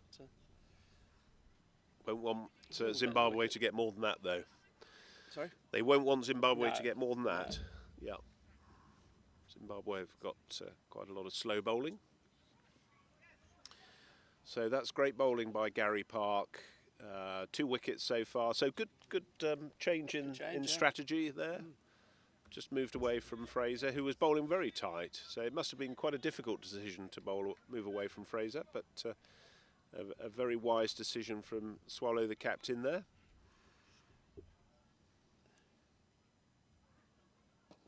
And it's gone, popped up, and it's well taken.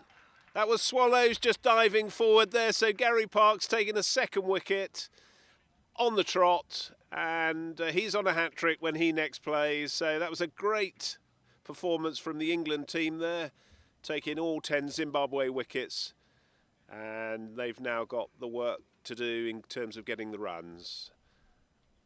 So the final score there, I think it was 149.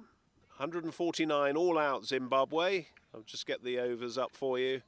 So that was, I don't know what's happened there. We've got the batting up already, but 149 all out Zimbabwe. So a great bowling performance. We'll get some match statistics for you shortly, but a very good performance all round in the heat from England. So I think we have a 45-minute break now.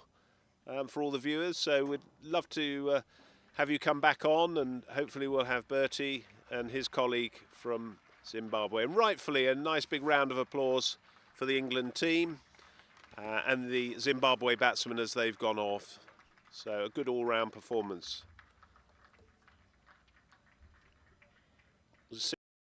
Break.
Well, good afternoon and welcome back. It's a hot one today, and Zimbabwe were all out for 149. So England about to start their innings. Chris Hewison is the batsman facing, and Simon Birtwistle at the non-striker's end. Nicely left there by Hewison. So it's Pete Rinke who is the bowler for Zimbabwe from the far end.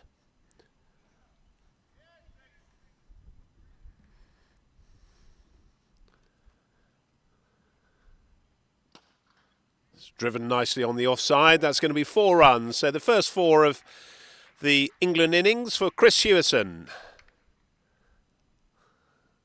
No nonsense strike there from Chris. Looks in belligerent form. Quite a tight inner ring here. Obviously, first power play, only 3 players allowed outside the ring. 2 slips, point, short extra, extra cover, mid-off.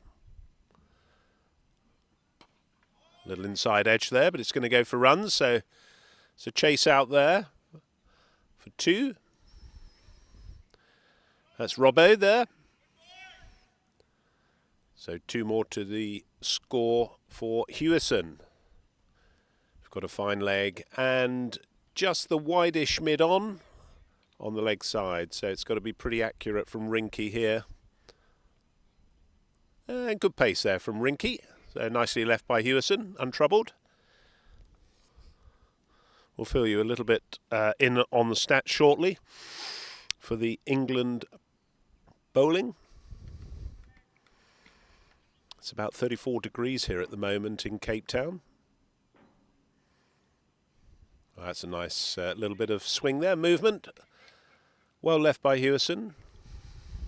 No need to push along too hard here. Have a look.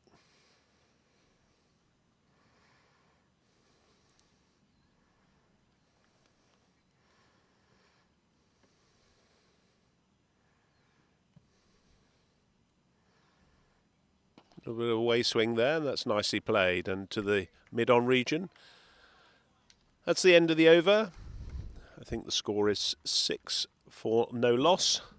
All the runs going to Hewison. Just to fill you on a little bit on the England bowling. So they got Zimbabwe all out for 149. And the bowling statistics. Johnny Whiteman, 5 overs, 1 for 23. George Brooksbank, 6 overs, 2 for 24. Darren Stevens, 4 overs, 0 for 12. Justin Bishop, 4 overs, 0 for 20. Mohamed Akhtar, 7 overs, 2 for 24. Ben Fraser bowled tightly, 2 for 29 off his 7. Chris Swallow, 3 overs, 0 for 10. And finally, Gary Park, probably the pick of the bowlers and the fielders today. 1.2 overs, 3 for 6. So a good, solid all-round performance by Gary Park there.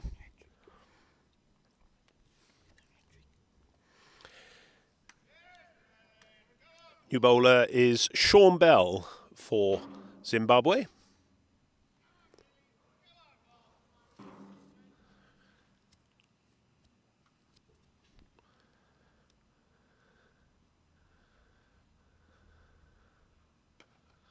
Nicely played to the offside by Simon Birtwistle to open his account. So 1 more to the total.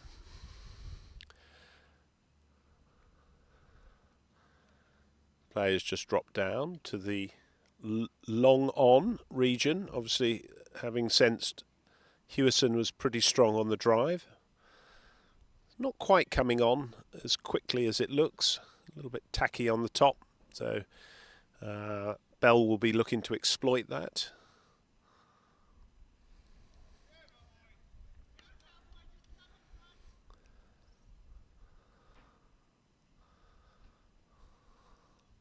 Played to the onside, nice little set, and good running from Birtwistle there, quickly on it. Followed up with Hewison to the non-striker's end, so 1 more to the total, takes the score on to 8. Target's 150.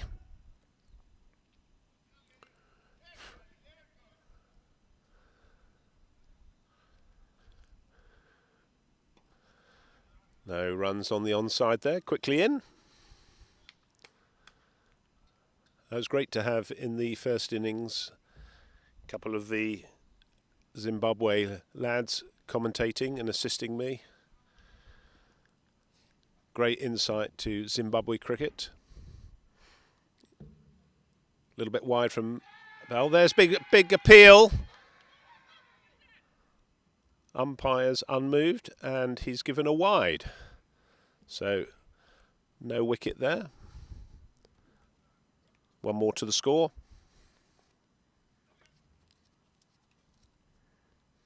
So Zimbabwe thought they may have had an early wicket there.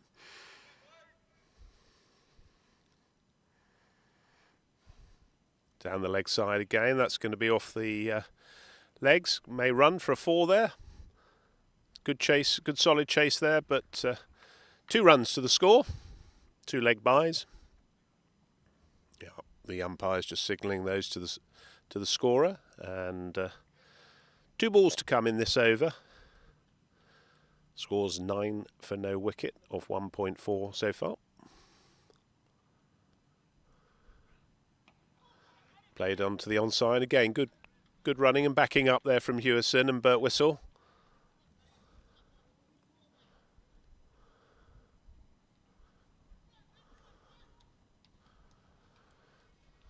We'll take you through the Zimbabwe batting shortly.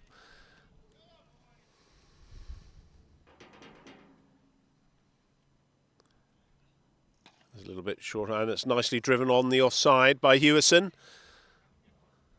Could be 3, looking certainly 2. Good relay throw there from Zimbabwe. Straight back into the bowler, so that's another 2 runs to the score.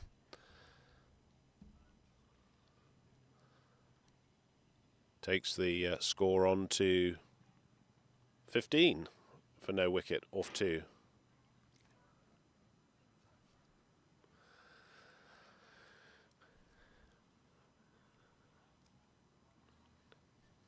So just going back through the Zimbabwe innings, Neil Ferreira opened up. He was bowled by Johnny Whiteman for 5 runs. Trevor Gripper batted well before he became a victim to Mohammed Akhtar, LBW, for 36. Arthur Harley was caught neatly by Sean Park behind the stumps, bowled by George Brooksbank. Gavin Rennie then came in and was caught by Nick Compton, and again bowled by George Brooksbank. Rinky to continue. That's on the leg side. That's going down the leg side. So that's going to be a leg bye. Pete Rinky came in and he hung around, scored 16 or 42 balls before he was LBW to Ben Fraser, quite plumb in front. Douglas Marilia swept well for his 35 or 46. Played at the offside there by Hewison. No dramas there. Caught by Gary Park. A magnificent one-handed catch off his own bowling. Mark Nicole had a big swing, but made some contact. He scored 14 before he was bowled by Mohammed Akhtar. Driven there by Hewison. No runs. Stephen Trenchard was the next man in, who was LBW to Ben Fraser for nothing. Robertson Chinyengeteri had a good stand with Doug Marilia. He scored 21 off his 44 before he was caught by Sean Park, bowled by Gary Park, his brother. Nicely driven there by Hewison for the single. Mark Farrell scored 4 off 9, and Sean Bell at the end was caught by Chris Swallow, bowled by Gary Park for no runs. So that completed the innings of Zimbabwe. 17 extras, and they were 149 all out.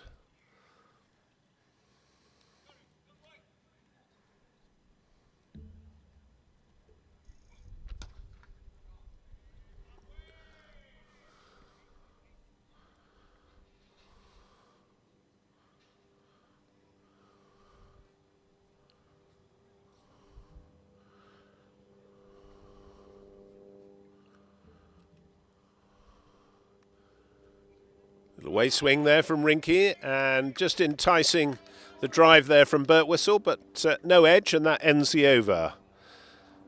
So the score's 17 for no wicket off 3 overs, chasing a target of 150. Chris Hewison's on 9 off 9 balls, and Simon Birtwistle 4 off 7. So good bowling by Piet Rinky and Sean Bell.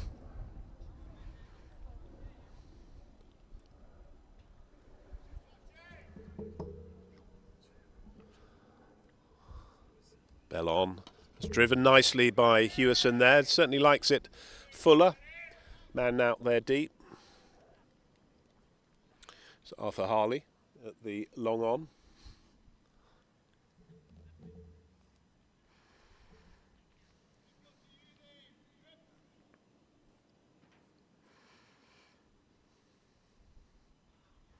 A little bit wider there. Well picked up by Robertson. Chinyangateri. I do like to say that surname. I'm not sure I pronounce it correctly, so sorry about that, Robbo.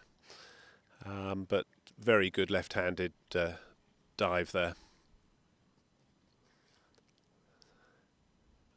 A bit fuller there, and driven nicely by Birtwistle. That could race for 4. The man's chasing it, and it's going to beat him.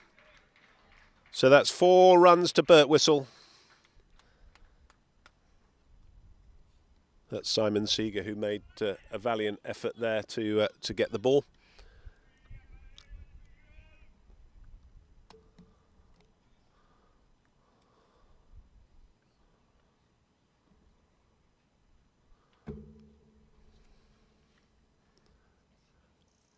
That's better pace, but it's given us a wide. You can see that from the side-on camera there that Simon's standing quite a way out of his crease, which I think is his attempt to try and ensure that he's got his front foot to the pitch of the ball. He's a good foot outside his the popping crease there.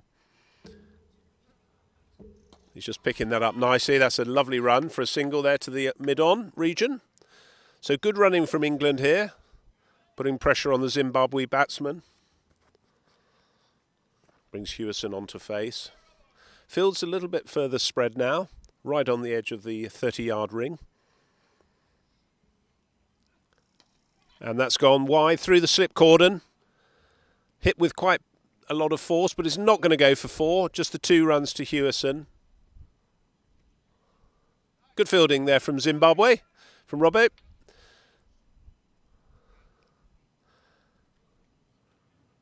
So the lacquer coming off the ball quite early here. Zimbabwe need to stem these runs.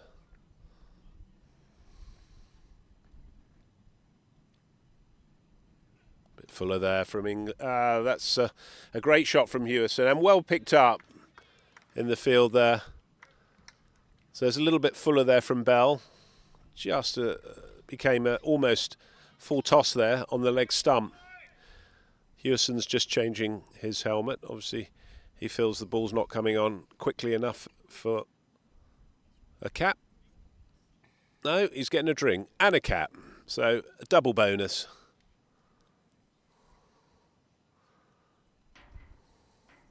It's very warm out there under that helmet, I would imagine. But what a wonderful facility here at Western Province Cricket Club. The Wally Wilson Oval. Unbelievable lunch we had at the halfway mark. So Rinky to continue. And that's left by Hewison.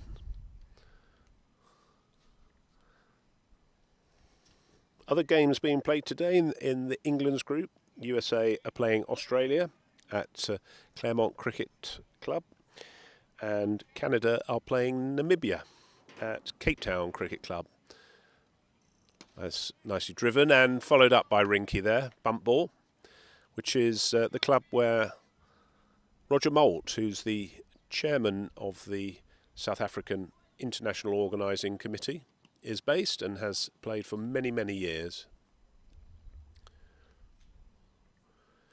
Hewison to face. Nice little bit of swing there from Rinky. Bit fuller though. Hewison equal to it.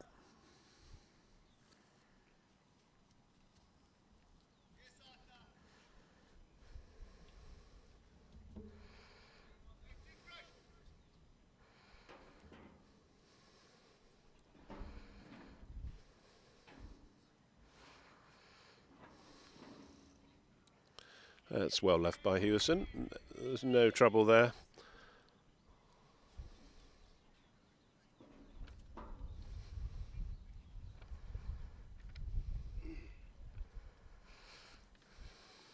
Current score, England 27 for no wicket, or 4.4. So good solid start from England.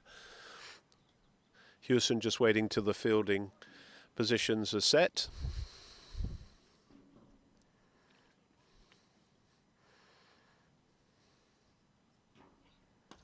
Fuller there, that's a good run. That's a good quick run from Hewson. So adds another run to his tally and to the England score. Takes the score on to 28 for no wicket. So a good start from England here. Looking, obviously the game plan here is to push singles and put the Zimbabwe team under some pressure. Some changes in the field. They brought a slip in. I think that's Douglas Marilier's come into first slip. That's nicely played on the onside by Burt Whistle for no run. And the over's finished. So takes the score on to 28 for no wicket of 5 overs. Burt Whistle's on 9 and Hewson's on 14 of 15 balls faced.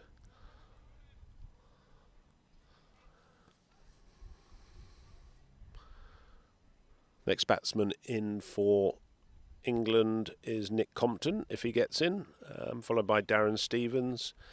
Justin Bishop is number 5, Gary Park, Sean Park, Ben Fraser, Chris Swallow, Mohammed Akhtar, and finally Johnny Whiteman, who I think George Brooksbank is possibly the non-batting player, because you're allowed to play 12 in this competition, of which only 11 bat.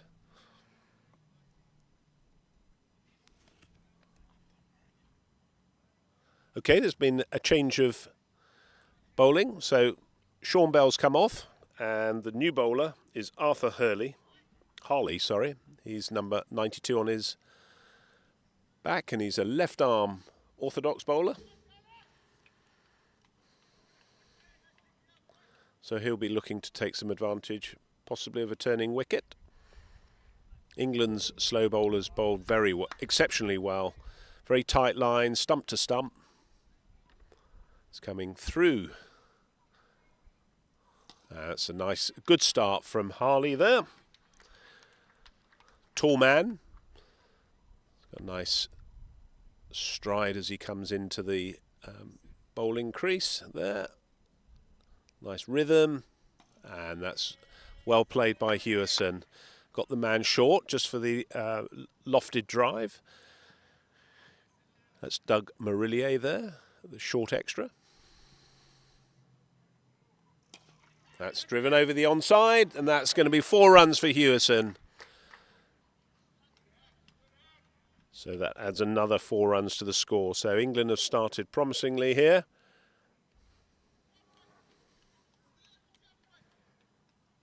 Takes the score on to 32 for no loss of wickets. Good run rate here. 5.82 is the run rate, or 5.3 overs.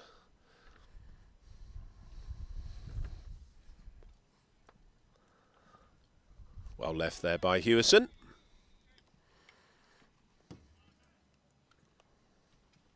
I've just been joined again by Bob Baxter, who's come and sitting alongside me in the commentary seat. Well left again by Hewson. That's been given as a wide. Nice lunch, Bob. I didn't actually have any lunch, but I have actually decided to have a bit of South African Sauvignon for a run. And that's gone high. Looks as though it's going to be 6 runs. So he's picked up that short ball very quickly. So Hewson's absolutely smashed that over the deep square for 6 runs. I thought I saw a little bit of liquid lunch there. That's tiny. Just a tiny bit, was it? Okay. No, it's got to moderate. Moderate, indeed. Well played and well bowled as well. Good comeback there from Harley. That's the end of the over. Yeah, he looked pretty comfortable, I think.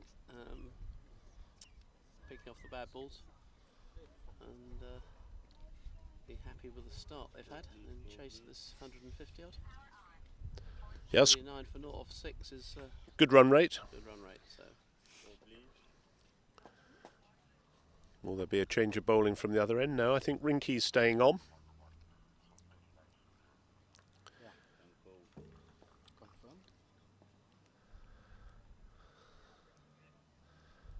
It's quite hot out there for the Zimbabwe lads and for the England batsmen as well. So it's very hot just walking around here. Can't complain about that with all the rain we've had in England though, can we?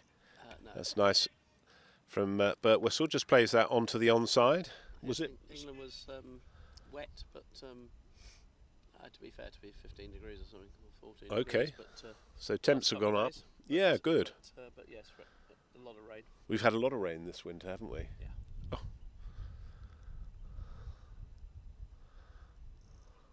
There's a little in-swinger there, and nicely picked up by Rinky. So, as we saw, Bert Whistle is standing quite a long way outside his crease. I don't know if he is to Rinky, but the keeper's obviously standing back, so there's no problems for Bert Whistle there.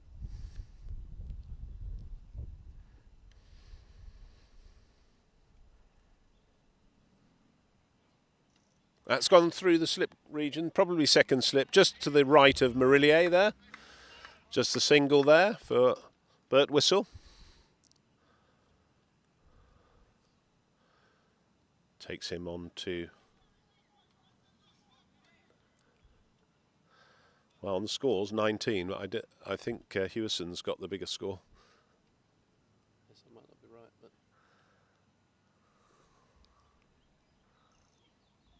and that looks wide. So yes, that's a wide ball from Rinky. So another one to the total.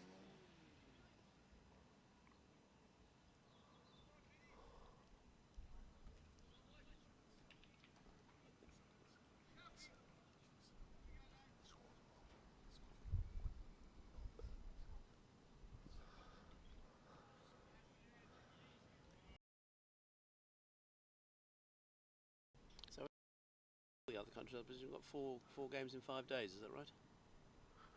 Yes, yes, it's quite a packed itinerary. 34 degrees, and you probably need to rotate as much as you can. Yeah. Yeah, I think talking to the Zimbabwe lads, that was their methodology. Yep, that's a single from Hewison there. Yes, from 34, 35 degrees of heat, you could do with a nice, easy victory in a way, because some of the batters couldn't have a bat tomorrow. So far, it's nicely played. Yeah, by Bert Whistle, looking very strong on that defensive sort of stroke and off drive. So there's 2 World Cups going on at the same time. There's a Over-60s World Cup in Chennai, which I think also starts today. Yes, I think England were playing India, I believe. Correct? That's right, yeah. I don't know how you. What were the scores? Do we know what England got? They were 4 down when I saw it this morning for about 102. I'll have a look in a minute. No, I don't know the answer to that. I'm sure I can find out. Still the same bowler, Arthur Harley. Left arm around, coming in between the umpire and the stumps. Put nicely onto the leg side. Hewison just takes a single. Good fielding there from the Zimbabwe fielder. Into the keeper, Ferreira there. Who's I believe plays his cricket now in Perth in Western Australia, and previously was a master in charge of cricket at Renkham School in Gloucestershire for 6.5 years.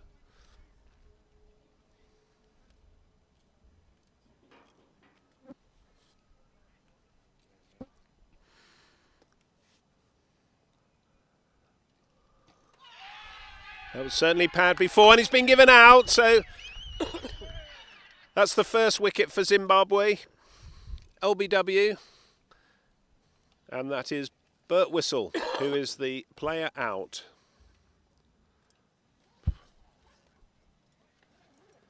So England lose their first wicket Score is 43 for 1.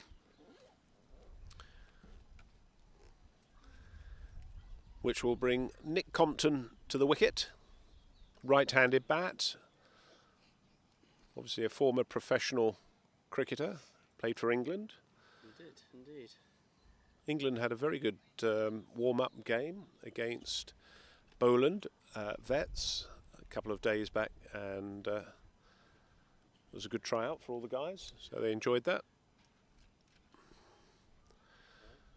So first innings for Nick Compton in the Over-40s World Cup.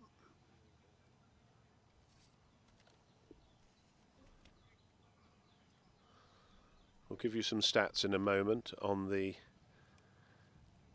England batting there of Bert Whistle.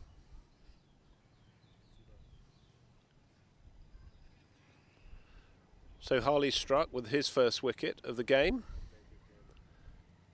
LBW.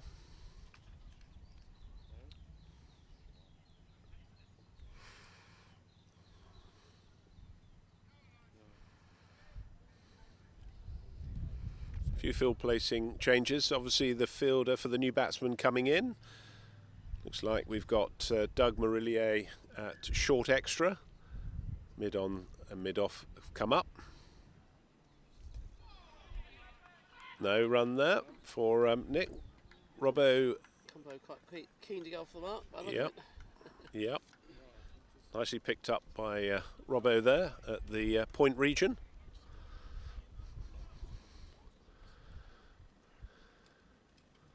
That's well left there from Compton. Zimbabwe tails are up here, and rightly so.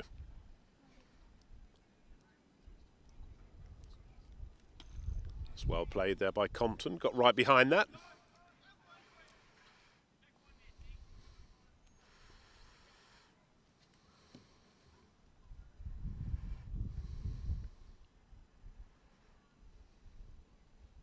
It's well left again from Compton and well bowled from Harley. Yeah, very good. That's a very good over there. He's got 1 wicket now off his one, I think, for 12 off his 2 overs. Yeah, Compton played 16 tests for England.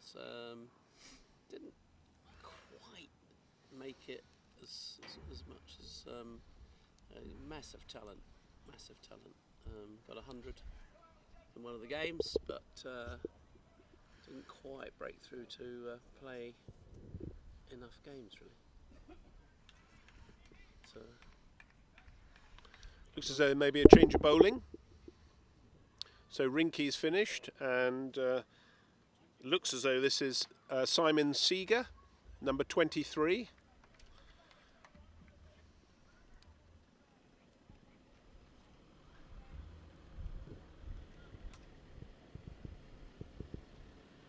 So England 43 for 1 off their 8 overs so far. I think, as I said in the first innings, I think spin is going to be the key to nearly all these games. Because of the worn pitches, Yeah, or I think it's later in the season here. Yep.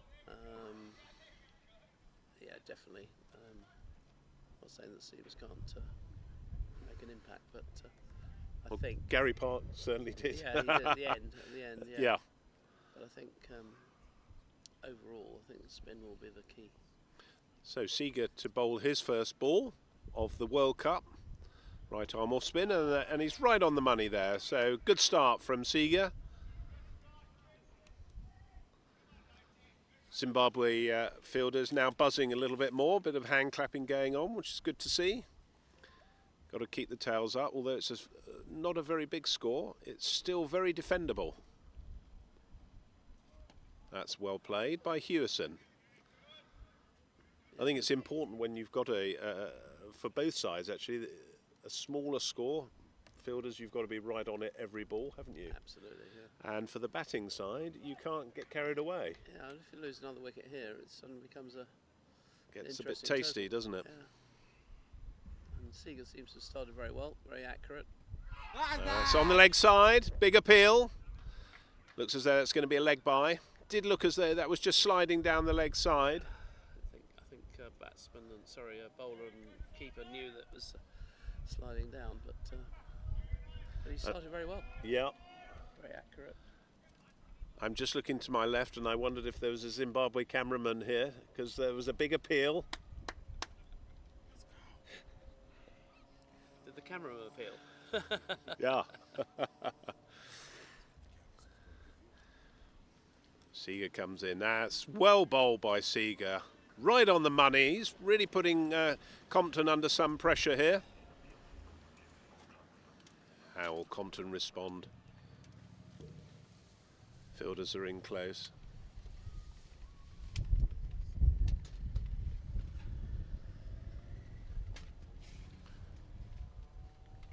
It's nicely played by Compton there, just negating any turn. Gets forward, beautiful and elegant forward defensive. That's what he's got to keep doing, because Seager's got a good line and length going here, so no need to go back. There's no close catches, no slip.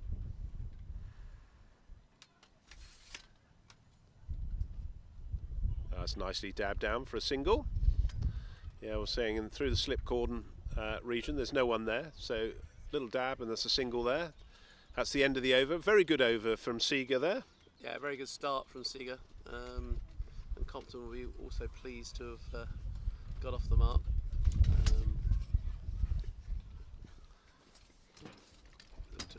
Funny enough, Nick looked a little bit nervous, I thought, in the first over or two that he's faced, but anyway.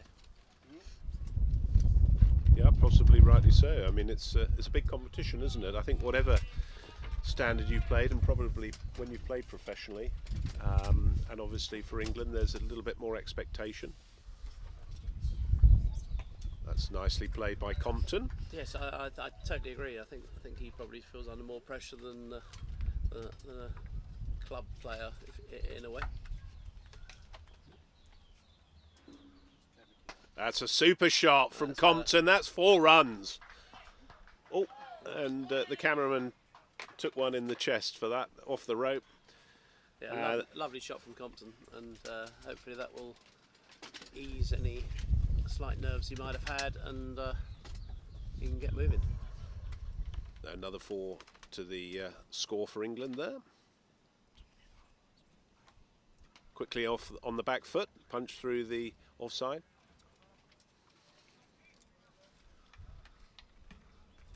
There's good footwork there from Compton. Quick footwork as well, which I think is needed on this wicket. And he's bump ball, nicely taken by Doug Marilia there at the short extra cover. So pressure from Harley here. Good close infield, stopping the singles. A bit shorter, and nicely played from Compton there, just getting forward. No one there on the leg side close catching, so he can afford to get right forward, smother any spin.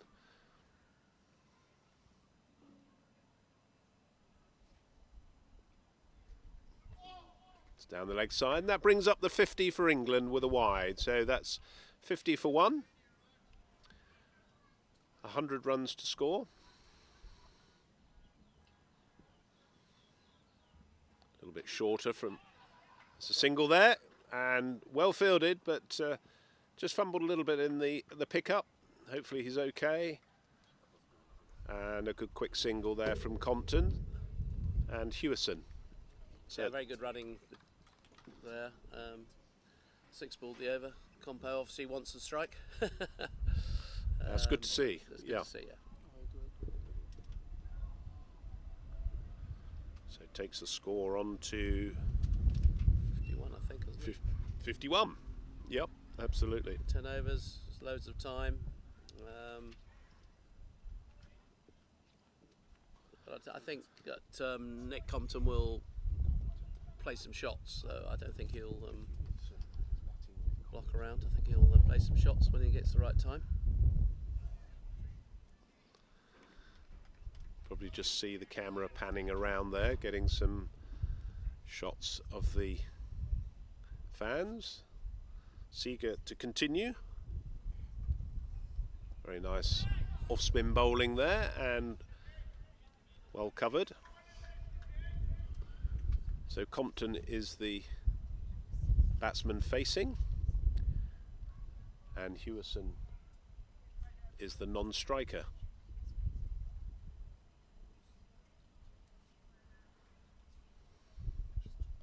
A bit shorter there, that's going to be a wide. So it's a wide to England, takes the score on to 52. There's a bit of turn for Seager here, so quite rightly he's got a 5-4 field. Sure he'd love a 6-3 field, but he won't be allowed in this overs competition to have 6 on the leg side, so he's not going to give any room outside the off stump by the look of it. Certainly bowling into the pads, isn't he? Yeah.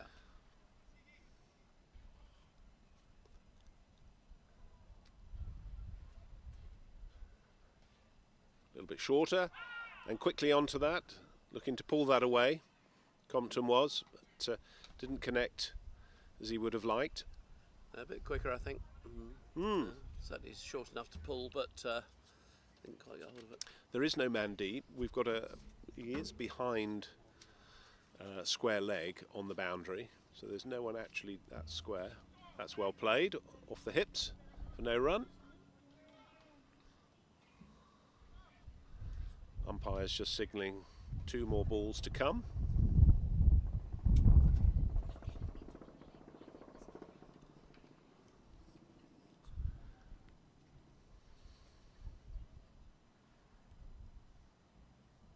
Oh, that leapt. Oh. Well left in the end by Compton there. That was certainly a ball that you could easily get out to. The little inside edge, if you follow that. Yeah, that bounced a lot, didn't it?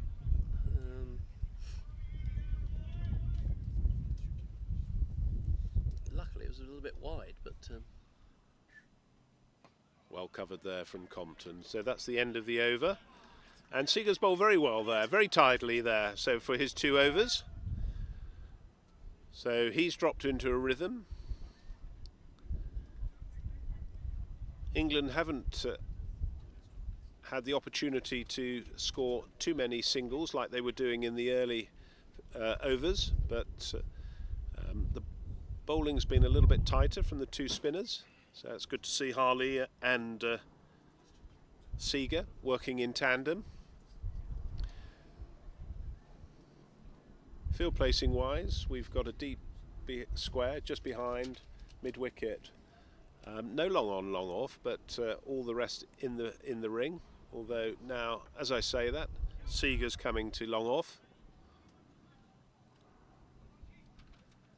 Hewison does like to drive the ball, so Harley won't be wanting to give him too much opportunity for that.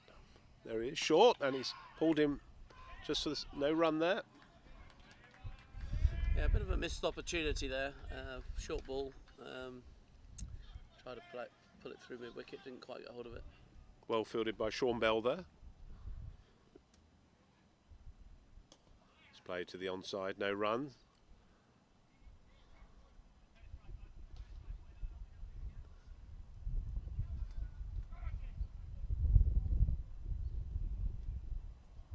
That's Fuller, and that's hit through the onside. That's going to be 4 runs. So Hewison's played a nice on drive there, full toss over the bowler's head, and Harley's kicking himself there. He knows he had the batsman under a bit of pressure. And that release valve has just come off a little bit there, so how's he going to respond? Hewison very strong, anything full. He'll drive and pull at will.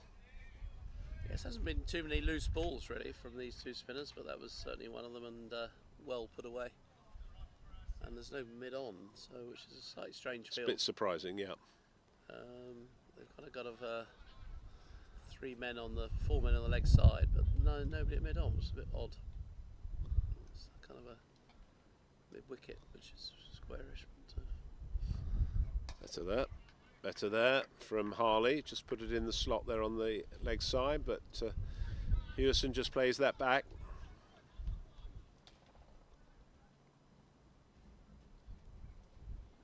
Just Good use of the feet there from Hewison. Again, what we were saying, there's no mid-on, so it could be two. No, just the single. Just a single there. So there's certainly a missing fielder, we think, in the mid-on region. Very strange field. Nobody's straight at mid-on. I think they're actually the kind of mid-wicket is now moving around a little bit to more of a mid-on position. It's nicely played, and that's driven beautifully on the onside again to that mid-on region. So Compton and Hewison certainly seeing the gaps in the field. Wind directions just changed, coming towards us. As we know, at Western Province, it can come straight down through the ground. So bowling into the wind there, Harley. Having a short drinks break at the moment, but we'll keep going. Yeah, England are very very comfortable here, scoring at roughly 5 and over. Don't need to take any major risks, and hopefully we'll continue to probe along and get this sorted. But yeah, another wicket or two, you never know. Well, first drinks break, and probably feeling that a little bit in the field there, the Zimbabwe boys. But they've done well. They've stuck at it. Bob, we had a fantastic opening ceremony yesterday. You'll recall the opening ceremony from the 50s. Facebook. Not that I'm a Facebook person really, but I'm on there, and I saw some of the bands, and it was on the waterfront, wasn't it? Yes, it was. Yeah, it was quite contrast. Hello there. We've got the travelling England fans. Yeah. There's Ben Fraser and his daughter, George Brooksbank. And what's your name, young man? Sorry? Zachary. Zachary. So Zachary welcome. Fraser. Hope they're enjoying South Africa. Yes. There you go, you're on TV. Wonderful. And yeah, it was quite a contrast to last year where we had rain, and dear old Roger and the team, they had to go from outdoors to indoors, whereas we had glorious sunshine yesterday, and everyone was making full use of the bar. I was very pleased to hear it. This year we had a voucher that you could spend really? as well, which yeah, was quite nice. I missed out, having not only flown in this morning. But, yeah. Well, we've kept some credit on there good, for you, Bob. Good, thank you. You'll be pleased to know. Yeah, very pleased. Sauvignon Blanc will go far. Marvellous. So we've got some. What about that for a backdrop? If you can see that, the mountain range here, Table Mountain, beautiful. I think we're going at about 34, 35 degrees at the moment. We're in the shade, and the Pitch Vision team have just managed to erect a very well-needed gazebo come marquee for us, which is fantastic. So play's about to resume after the drinks, and it's Seager to continue, Compton to face. So big push, that's 12 overs gone, I think it's the first drinks break. Big push required from Zimbabwe now. Well played off the back foot there by Compton. Yes, I mean, I think Zimbabwe need probably 2 wickets in the next 5 or 6 overs really, if they're going to stay in this game. Compton, well, both these guys playing really well, but be a great fillip for them if they get Compton out.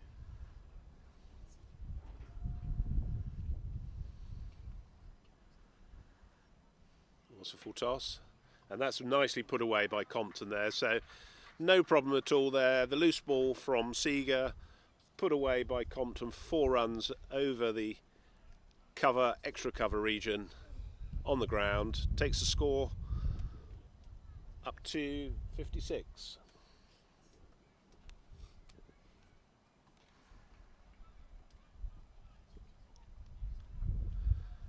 He says rather hopingly. 62. Sorry, I can't see that on the screen here. Ah, there we are. 62 for 1 off 12.2.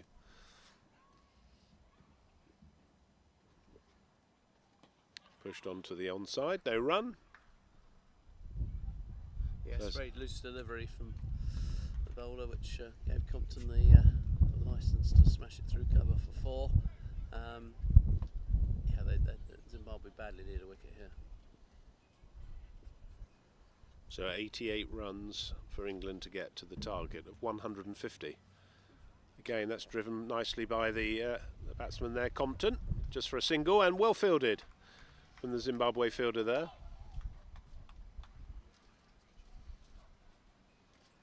Reached out, dived to his left, ended up on his back and turned over and threw the ball. So that's a great effort there.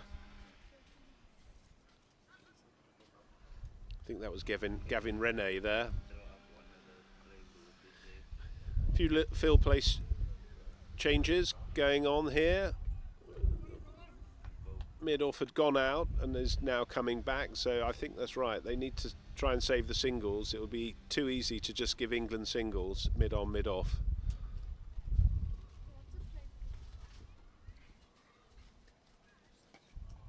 Nicely covered there by Hewison.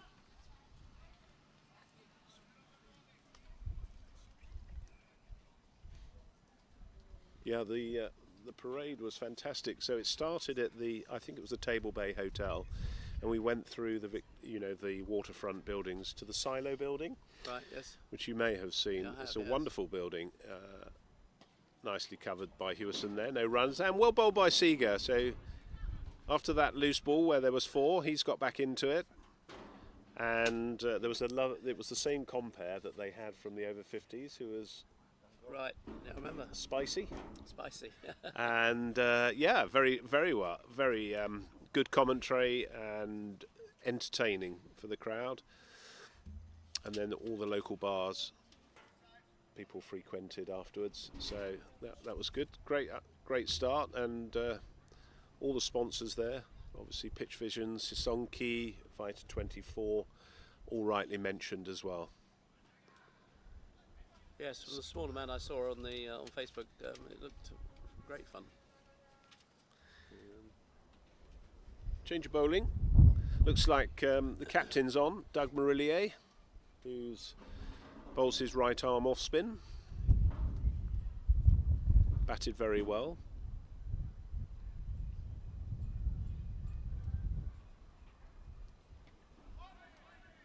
Compton facing. It's the first time I've noticed the Zimbabwe kit, actually. It starts red and it goes to yellow. Have you noticed that? Yes. I don't know why I haven't noticed that at all.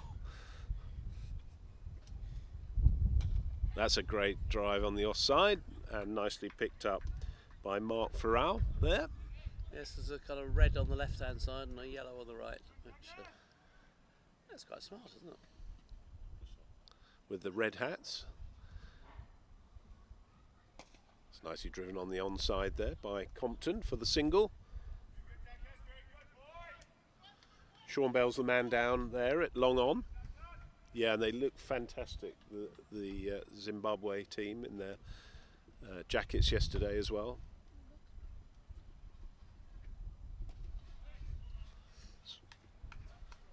No run there into the leg side. Got 2 on the leg save in the single there, just 1 behind square and 1 at mid wicket, and then the 3 men out in the deep.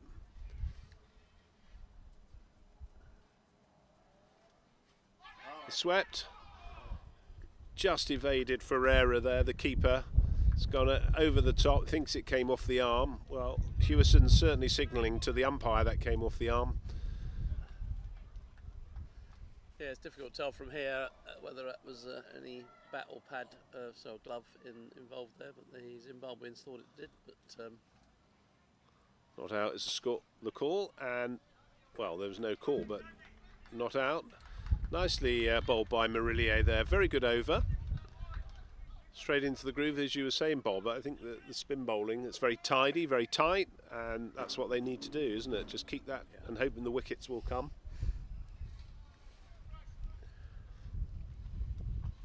I don't know if they've got a leg spin bowler or it's just off spin, but that was certainly something that England had up their sleeve with Mo Akhtar, who bowled beautifully. Good, bowled beautifully.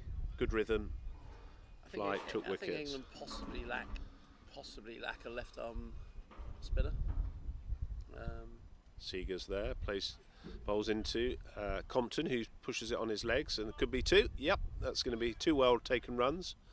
Well, they do have Simon Birtwistle, who bowls slow left arm, who didn't bowl today, but does bowl a very nice slow left arm bowl. They might be giving him a bit of a role just to see, because I think that's the only thing England potentially are missing in the seems pretty well balanced team. That's right, nicely covered there by Compton, and well bowled by Seager.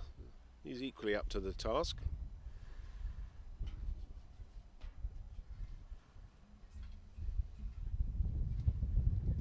.66 for 1 the score, 14.2. Target is 150.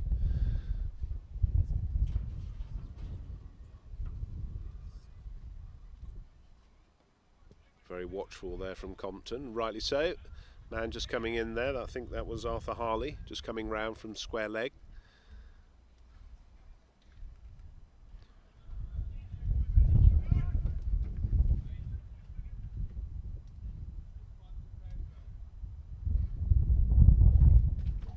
There he is, gripping that ball, getting those fingers right round that ball and ripping that.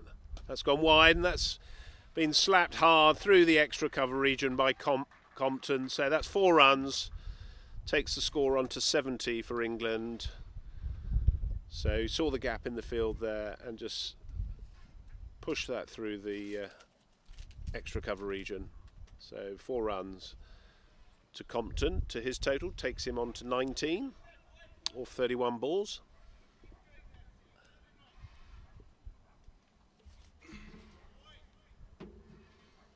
Zimbabwe just gone a little bit quiet in the outfield there. And he's played to the onside. That's nicely run, or ran I should say.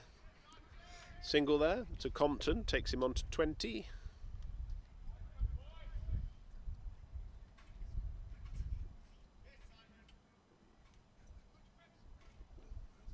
I think you're getting a nice aerial shot of the ground there. And he's made that into a full toss, and he's driven to the offside. So a little misfield there from the fielder. That's wideish mid-off. Another run to Hewison, takes him on to 27 or 38 so far, and the end of the over. It's England going on nicely here, picking up the odd bad ball. Compton dispatching a full toss for 4 and taking a few singles, and at the moment it's fairly plain sailing for England at the moment, but as I said, who knows, a wicket or 2, but they need it. Zimbabwe need a wicket or 2 very soon.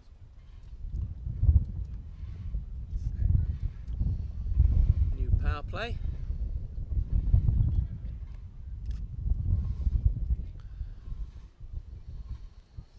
So Hewison facing Marilia. He's used his feet there and played it onto the onsides, just evaded the wideish 45. Yeah, not a very convincing shot, but he got away with it.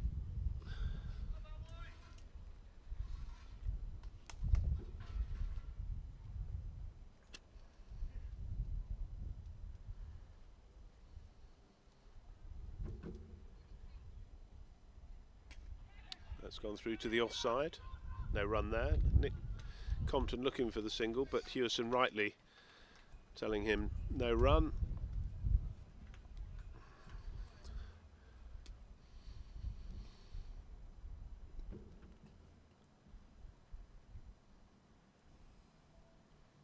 A little bit more flight there, and that's nicely swept by Compton out to the man there. There is a man there in the deep. Just the single. Nice crisp contact there. That's something that Doug Marilia did very well when he was batting. Yes, he did. He swept the ball beautifully. Yeah, that's good use of the feet there by Hewison. So the mid-on has come back in, which I think is the right call, isn't it? In terms of the fielding position. Yeah, strange not to have a mid-on.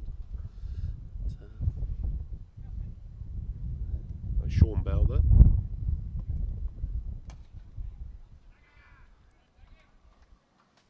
No run there.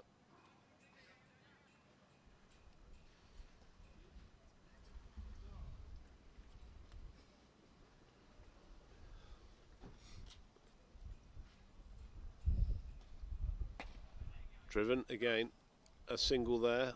The field's quite spread. I don't think Zimbabwe can afford these singles. They've really got to tighten up in the ring field there. If they're not taking wickets, they've certainly got to be stopping the singles. So that's the end of the over. 76 for 1 or 16.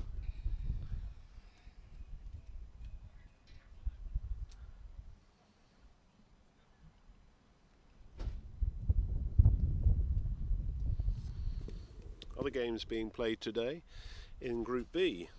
Sri Lanka are playing the UAE at Durbanville Cricket Club. South Africa, the hosts, are playing Wales at Greenpoint Cricket Club. And New Zealand are playing England at Claremont Cricket Club. So 2 games being played at Claremont Cricket Club today. We have a dog on the field of play. That's just being cleared. As you've probably seen, there's some local wildlife on the outfield. That's nicely played on the offside by Compton, just cutting that down off the back foot. So it looks as though Seager's getting quite a bit of turn there. Yeah, Bob. there is a bit of turn. I think we saw that in the first innings, and the odd one bites, but slow turn. So it's just a little bit of bounce there in the wicket, and that's quickly through by both players. So a good quick single there.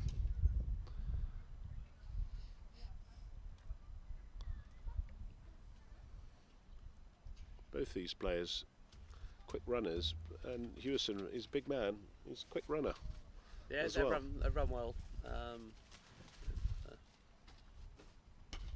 Well, that's almost slapped to the long on. One bounce in over the stumps. Another run to Hewison.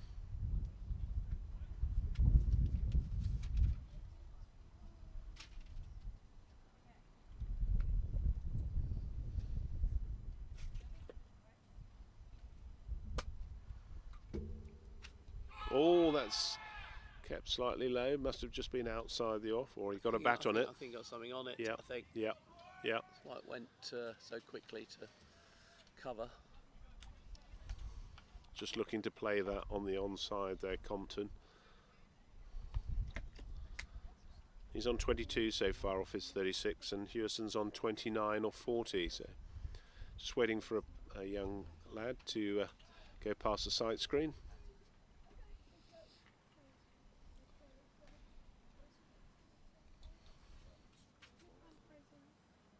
That's a bit fuller there. It's nicely driven by Compton on the offside there for a single. Picked up and well thrown in. So England content to take the singles.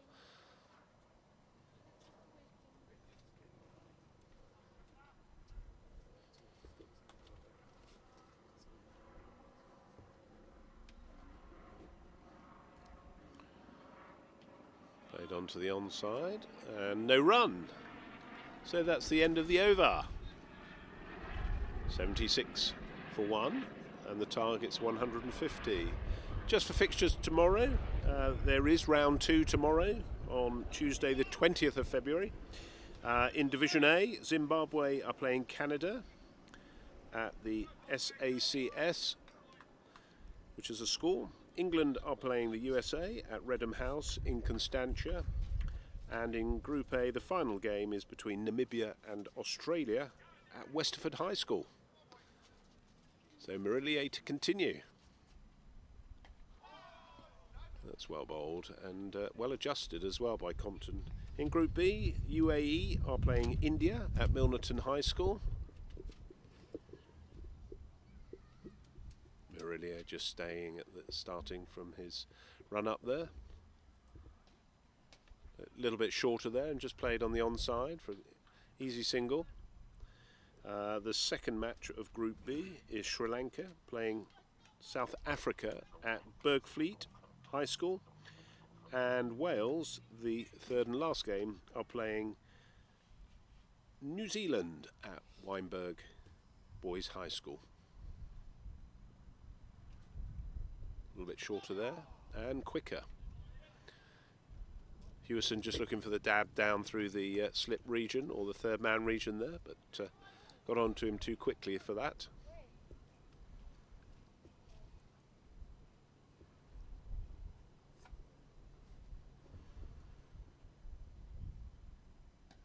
That's well played into the offside for a quick single, and that's what England have done so well today, just taking the quick singles. I just think the Zimbabwe field is too deep. It's right on the edge of the 30 and they need to be stopping the singles. Just come in.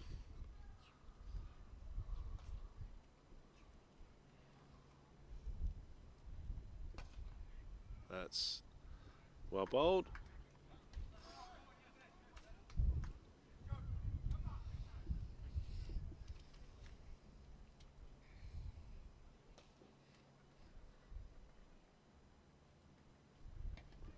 That's very well bowled by Marilia there.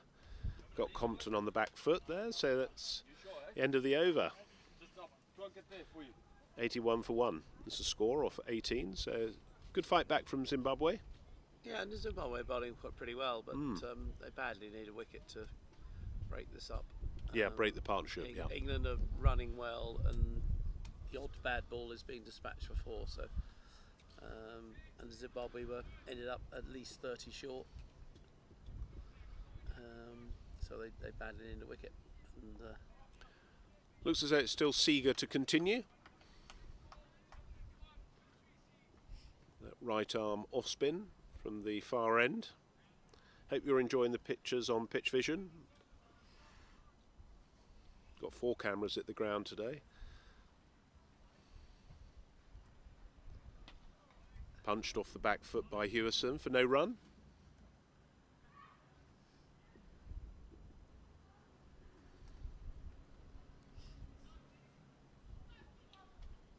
So more fielders in the ring for Zimbabwe, looking to stop the singles. Good use of the feet by Hewison, and he's launched that for looks like 6 runs. So that's Hewison's second 6 of the innings. I think he's been looking to do that for a while, just to the off spin of it, pitches on the stumps and turning down the leg side, and he's hit that very well. No person out there. A little bit. He's quite square actually. He's deep square, but good use of the feet from Hewison there. Looked at the opportunity, took it. How is Seeger's going to come round the wicket? Going to respond. That's pulled off on the leg side. Might be just a single there, so just off the back foot, almost a punch. Taken by Fraser, the keeper, who's kept very tidily today.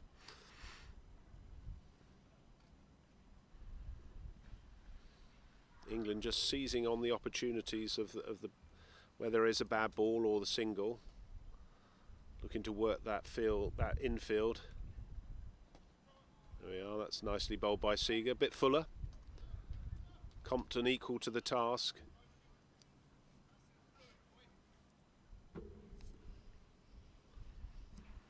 Fascinating part of the game now. There's a little bit cat and mouse here. Zimbabwe know they need wickets. England, no desperate rush. Just looking to put the ball around the ground, wait for the bad ball. That's nicely swept. Just evaded again, Fraser. Second one this innings that's just gone over the keeper's head. Looks as though that's a single. Didn't quite see the signal there from the umpire. Hasn't signalled at all, so maybe he got something on it. Must have got something on that, yeah. Looked pad to me, but maybe got something else on it. Judging by Neil Ferreira's jump there, it was a possibility of a catch. So coming round the wicket has proved quite useful for Seeger there, except for that. Well, I say that, but he's just popped it down on the leg side, and there's no man on the 45. I think you've got to have a man on the 45 if you're going to bowl round. That's the end of the over. So good over for England there, with the 6 and some singles. takes the score on to 90 for 1 off 19, and the target's 150. So it's only another 60 runs, and plenty overs in the bag there for England. So, as you've been saying, Bob, Zimbabwe need a wicket here badly now, more so than ever. Yeah, I think they England are walking this at the moment. Just 60 needed. They do something different, I think. Change of bowling, perhaps. Well, perhaps from left, but from Zimbabwe. obviously the spinners are going to be the key. But at the moment, it's they don't look like getting a wicket, although they're bowling half decently. Chris Hewison facing. Nice offish drive there. Straight back to the bowler, Marilia.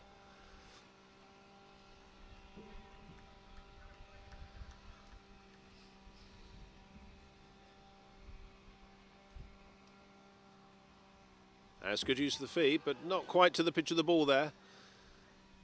So just held it back a little bit there, Marilia. Might have seen him coming down the track. Hewison trying to put it over that deep mid-wicket area. Great to see so many spectators as well, walking around the boundary, enjoying the cricket here as part of the IMC World Cup. It's driven there, a little bit fuller, just the one run, and that's Robbo there in the outfield on the offside.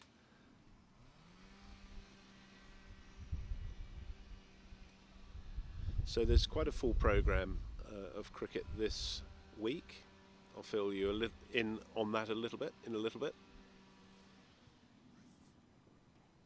A bit shorter there, played on the onside by Compton, looking for the single. So that's good running from the England team, and it could be an overthrow, but Robbo was there to pick that up and save a certain 5 runs.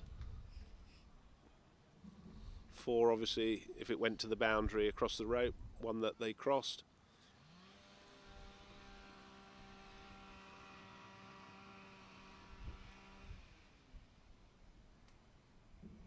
Bit shorter there from Marilia. Powered off the back foot by Hewison there. Strong man on the onside and offside. Anything short. 93 for 1 off 19.5. Last ball of the over. And that's played sweetly out to the deep sort of mid-wicket area for 4 runs for Compton. So takes the score on to 97 for 1 off the 20. Compton's on 31 off 48 and Hewison's on 41 off 52. So this partnership going along really well.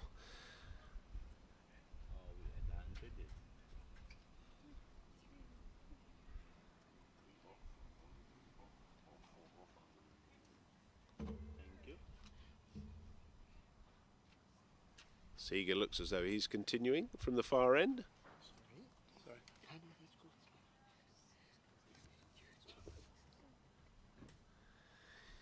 Yeah, there's a lot of cricket, as I was saying, this week. The next round after round 2 is Thursday, and then there's a 4th round on Friday, and the 5th round is on Sunday. So that's 5 games of cricket in a very short space of time, when a number of these sides haven't been playing any cricket, obviously over the respective winters. Seeger to continue round the wicket. It's an easy single there. Could be 2, so that's good running from the England pair there, taking advantage of that indecision there from Zimbabwe fielders. So 2 more runs to Hewison there, should take him on to 41 there.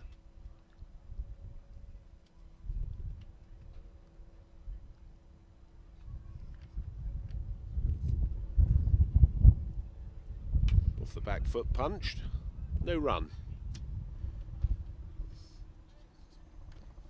99 is the score. 1 more for the 100. That's 20.2 overs gone so far. Hewison's actually on 43 now. It looks as though it's fairly full. Driven to the offside. Again, no run.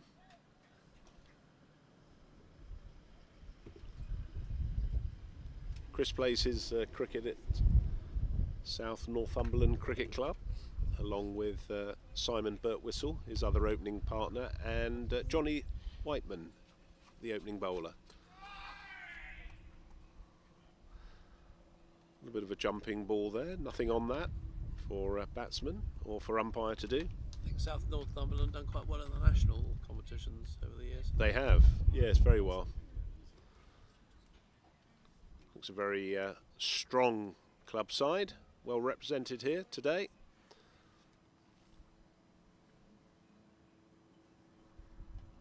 Played on the onside for no runs. So 1 ball left in the over, 99 for 1. England just looking for that one more run for the 100. This being their first game in the competition along with Zimbabwe. This being the inaugural Over-40s World Cup.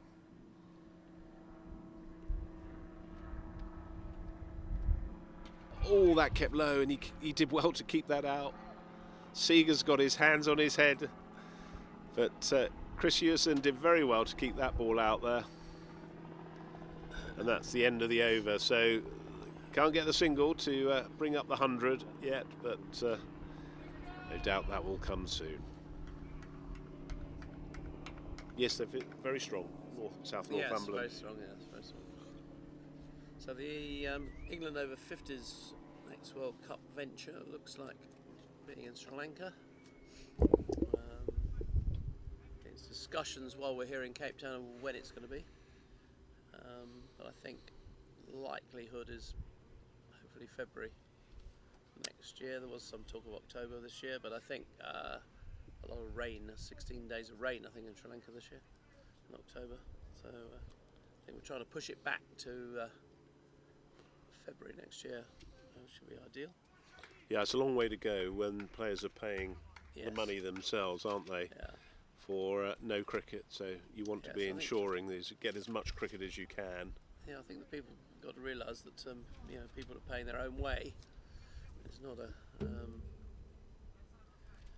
it's not subsidised as such. We get the odd sponsor, but which we're very grateful for. But the generalisation, players are paying their own way to be on the tour. So new bowler, Mark Farrell, the number 11 for Zimbabwe. Thought there might be a little change in bowler just to give them opportunity to test themselves for the next game. So he started reasonably brightly there. Medium pace right arm.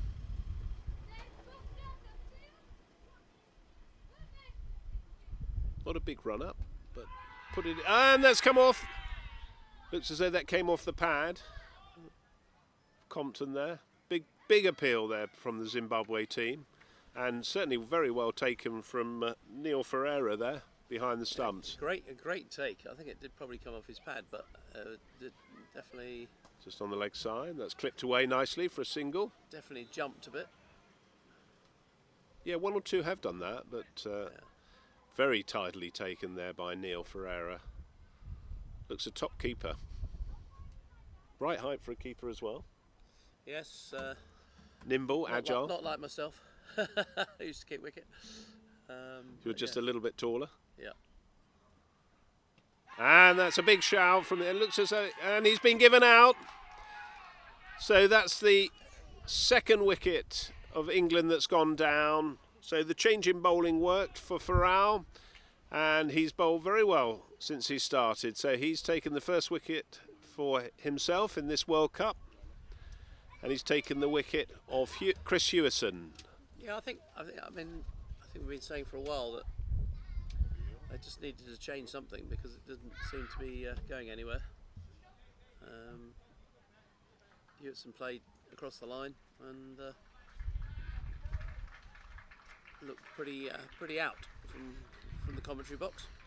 Yeah, his score was 43, 58 balls, 2 fours, 2 sixes, with a strike rate of 74.14. So a very good knock there from Chris Hewson to get his World Cup campaign underway. New batsman in is Darren Stevens.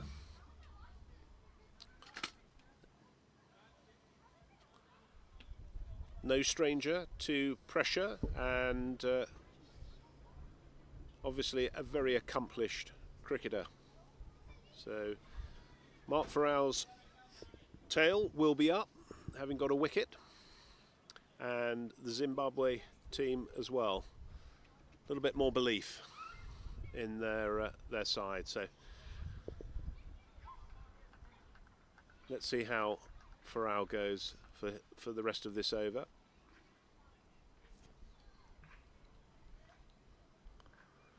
Stephen's just getting set there, having a quick look at the wicket.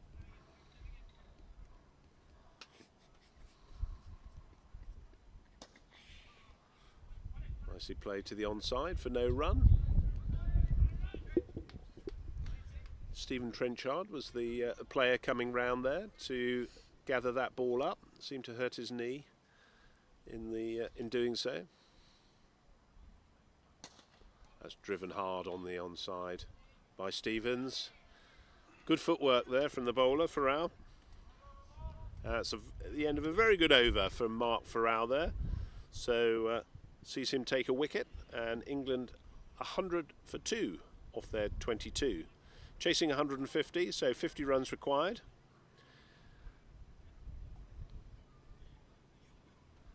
Looks as though it's going to be Seager that's still continuing. Just getting a little bit of whatever moisture there is on the pitch off the pitch, or a little bit of dirt to assist to dry the hand. He's going to come over the wicket to Compton.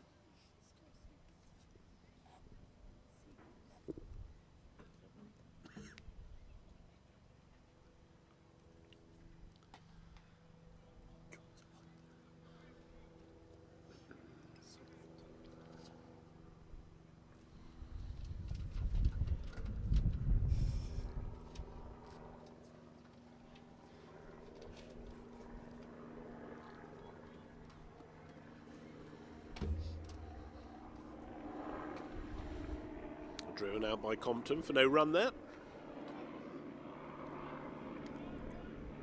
As a helicopter flies overhead, you may be able to hear that on the microphone.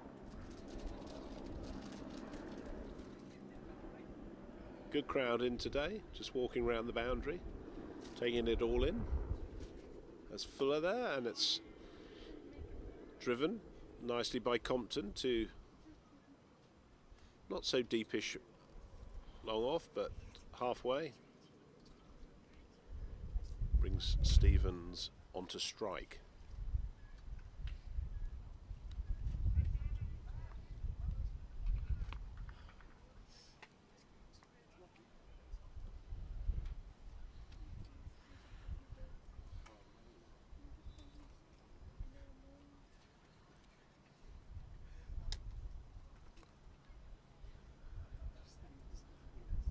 Oh, it's a little bit of bounce there.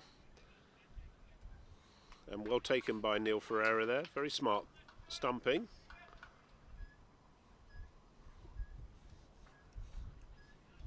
Just leapt over the bat there. I think it proves if you put it in the right spot, there's a little bit in this wicket, especially from bowling from that end. One or two have jumped. I think it's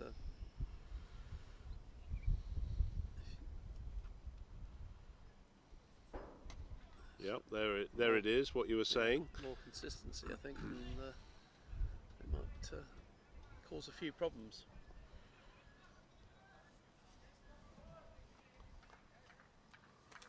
So Seager continuing with a very good over. He's been very accurate, Seager. Only varied his length. That's just played to the onside for no runs. Arthur Harley is the man there. It's a square leg, just picks up. And that's the end of the over, and a very good over again from Seager. That was his 8th over. So he's got one more to go. Little change in the field and some of the field placings. I'm sure we're likely to see Farrell continue from the commentary end.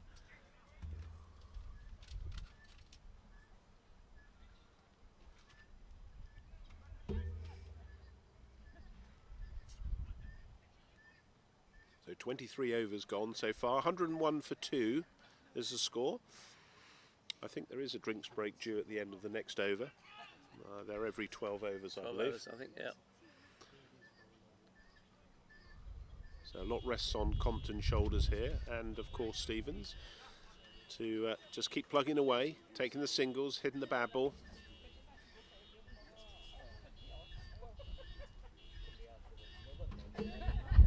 That one kept low. There's a big appeal from Zimbabwe. Umpire totally unmoved. Not sure the bowler was actually convinced either. It was a nice appeal, but bowler walked past the umpire without making any comments. So usually means he's thought the umpire was right. Fuller there from Farrell, just the single, punched on the off by Compton. Yeah, no, I totally agree. Darryl O'Sullivan, the umpire there, has been excellent throughout this game. Yeah, he was at the Over-40s World Cup as well, wasn't he? Yes, he was. One of the main umpires in that as well. Just driven there by Stevens for no run to the extra cover region. I think both the umpires in this game were at the 50s World Cup. Yes, Jayton Carver is from the USA. Yes, I seem to remember him. Farrell. That's very well bowled. He's just nipped that one back, but there might have been something on that. Yeah, I think he got an inside edge. Inside edge. Yeah. Umpire's just signalling 2 balls to come. We haven't got Snicko here. Yeah, definitely 2 noises there. But we definitely heard 2 noises.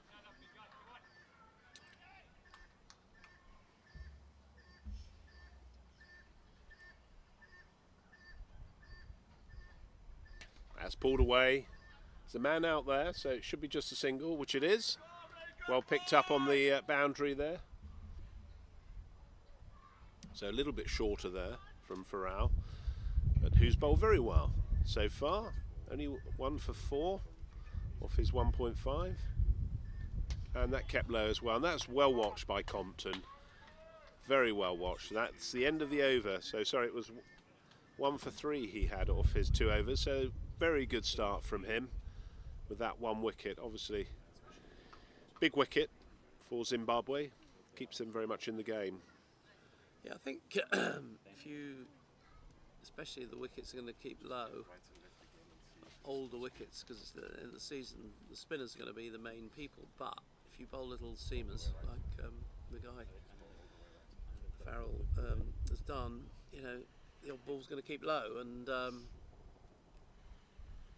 quite possible, like Park did, I suppose, in the and doesn't bowl quick at all, but Skids bowl it through. straight, goes skids, and quite like to pick up a few So wickets. last over, that's nicely pulled by Compton there. Sorry, that was Stevens. Apologies.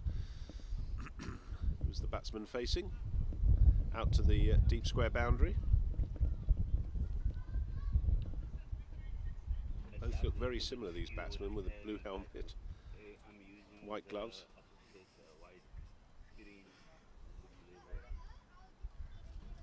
Swept beautifully by Compton there, made great contact, and that's a lovely piece of fielding there from Farrell, who bowls the ball in.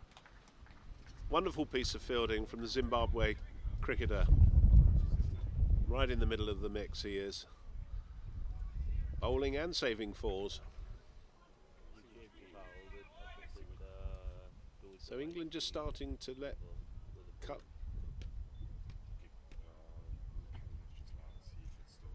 It's driven nicely at it. I think those are probably too easy a single that Zimbabwe give in there. Need to bring that man up. Especially to the new batsman. Yeah, I think so. I mean, I think they're probably, I mean, Darren's a huge hitter of the cricket ball. They're probably slightly worried that, you know, he's going to smash it over long off or long on, and that's why I got them deep. But as you say, I think at the moment you should probably, with only 40, 50 needed, you should probably tempt him to do that. Try and get him Absolutely, out. yeah.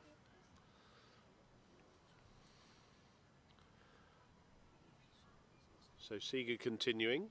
This is his last over.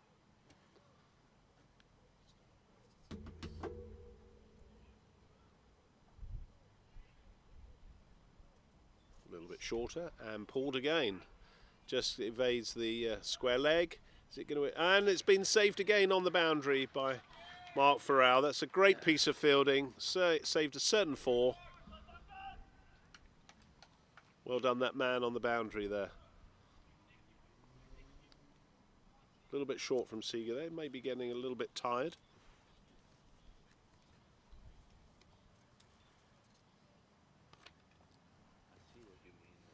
And it's short again. That's just played on the onside nicely. No run there.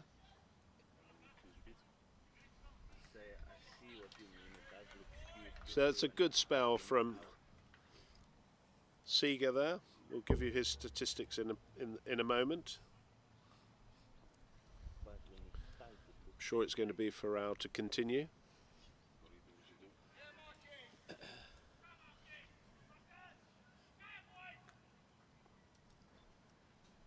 Mark Farrell's only bowled 2 overs so far. 0 for 3. 1 for 3, I think. Sorry, 1 for 3, apologies. You got Hewitson out, and he's bowled very accurately. Absolutely. And, said on a wicket that's keeping low, he's just got to bowl straight. Doesn't seem to be doing much with it, but bowling very straight.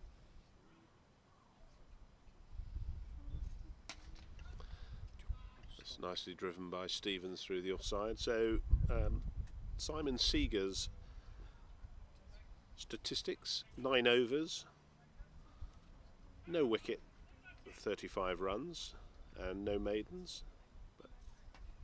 An economy rate, and that's gone up in the air. That should be taken, and it is taken.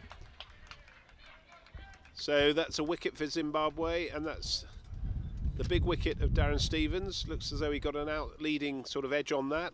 So Farrell struck again. A good wicket there. Sorry, I was just giving you the rest of the Simon Seeger bowling average there. An economy rate of 3.89. So there we are. You can just see on the replay. Good catch for that fielder. I didn't quite get who that was, but super catch, got round, and Farrell takes his 2nd wicket.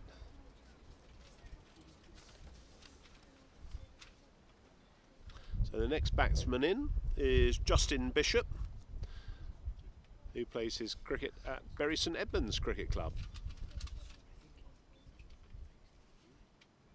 Like with a lot of the England team, he's played a lot of minor counties cricket as well over the years. He's a left-handed bat, so that'll just change the angle for the Zimbabwe bowlers. But Zimbabwe back in this now.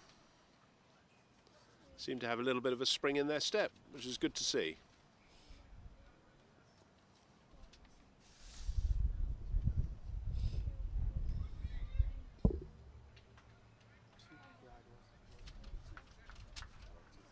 So Farrell has taken his 2nd wicket.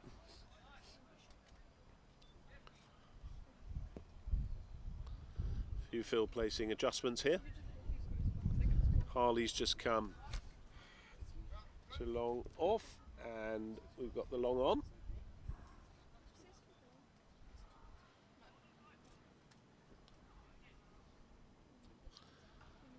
So England 108 for 3 off 25.2.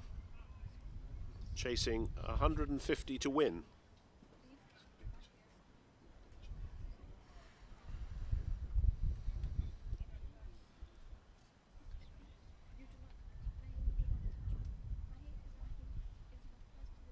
We were saying a bit earlier that chasing lower scores is sometimes just as difficult as chasing a big score. Yeah, I think we said in commentary in the first innings 180 would have been a very challenging total.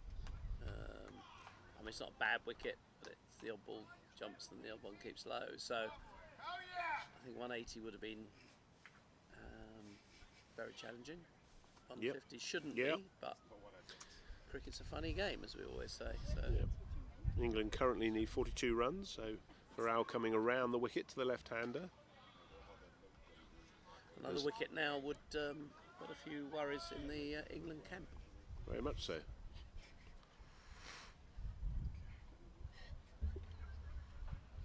Compton obviously being a bit of a key if he stays in, England win the game basically.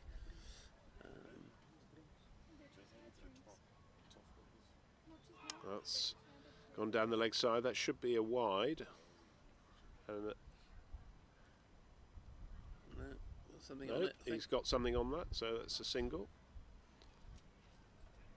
1 to Bishop to open his account.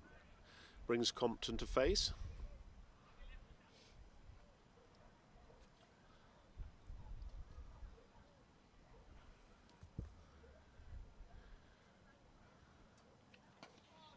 Nicely forward from Compton there, covered that.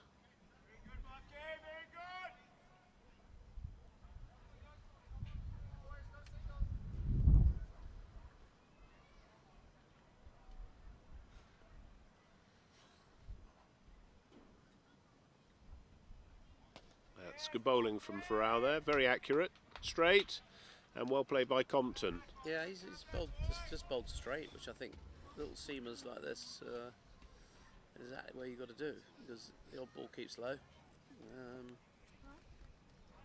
It's exactly what Gary Park did, very well. Exactly what Gary Park did, yeah, exactly.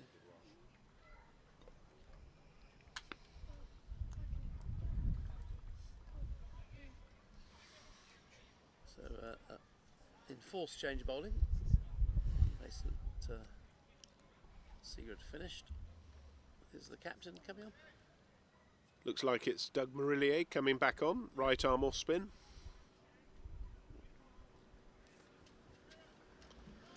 Probably to complete his overs.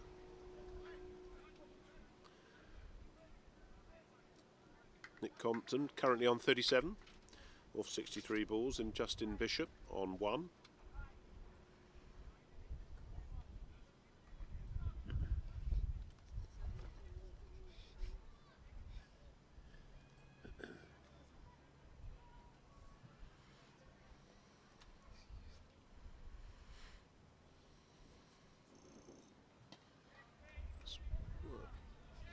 It's well played by Justin Bishop.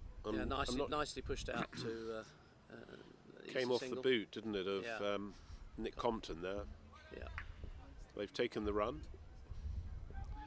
I think Marilia was saying to him, "Ah, come on, is that a run there?" But run's been taken.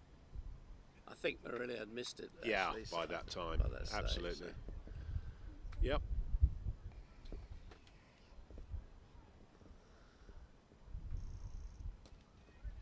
Played to the onside, no run there. So very tight for Marilia to get going.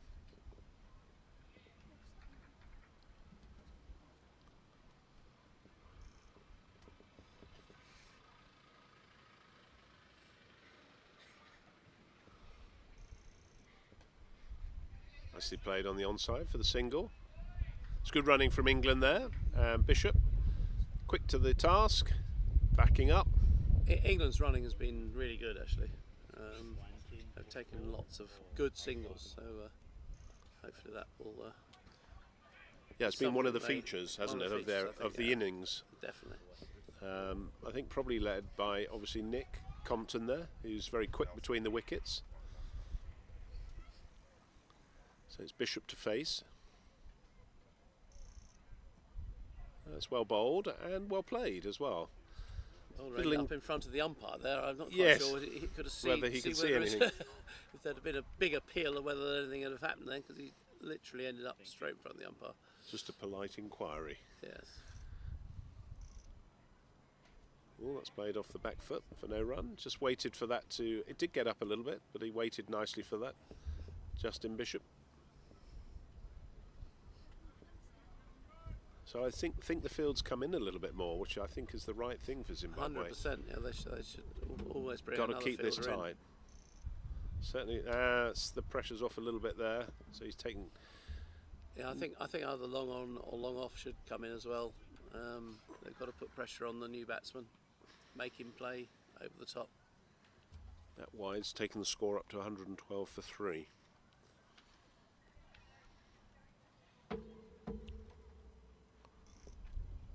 It's nicely played to the onside. It's just what we were saying there.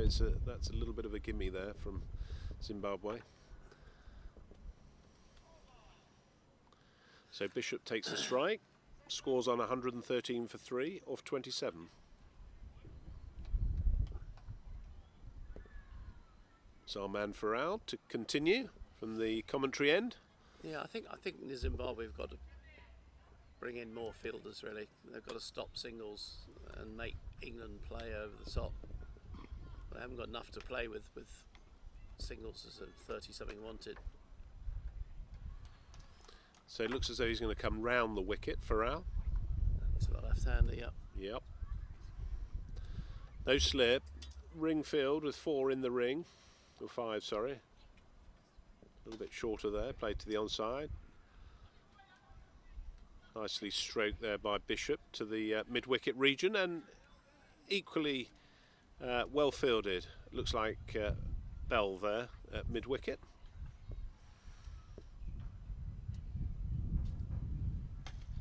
And again, a repeat of the last ball. Deja vu. Yeah, got a 5-4 field on the leg side. He's obviously bowling towards the pads.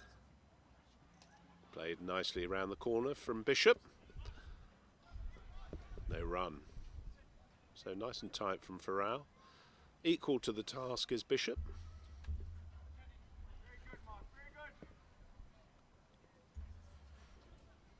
It's a little bit fuller. That's wasn't quite a no ball, but nicely played off the hips from by Bishop there, down to the sort of long on region. Had the man been up, I fear that wouldn't have been a single, but obviously it's another one on the board for England. Compton facing. A little bit shorter, cut off the back foot, no run. Yeah, a bit disappointed with that. It's a short ball. Nick will be thinking he should have pierced the field there, but quite get it right.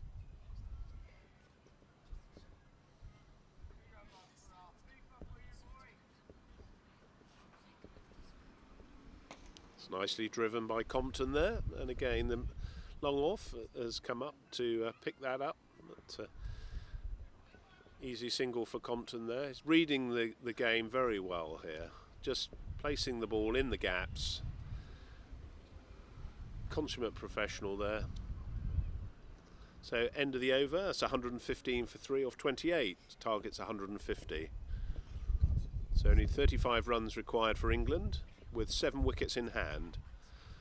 Marilia to continue from the far end. He's bowled his 5 overs, 0 for 18 so far. Nick Compton's on 39, and Justin Bishop, the left-hander, is on 4. We might have a little change of bowling. I thought there might be something in the air there. A bit of warming up from the fielder, and rightly so. Gives everyone a chance, as there's plenty of cricket to be played here.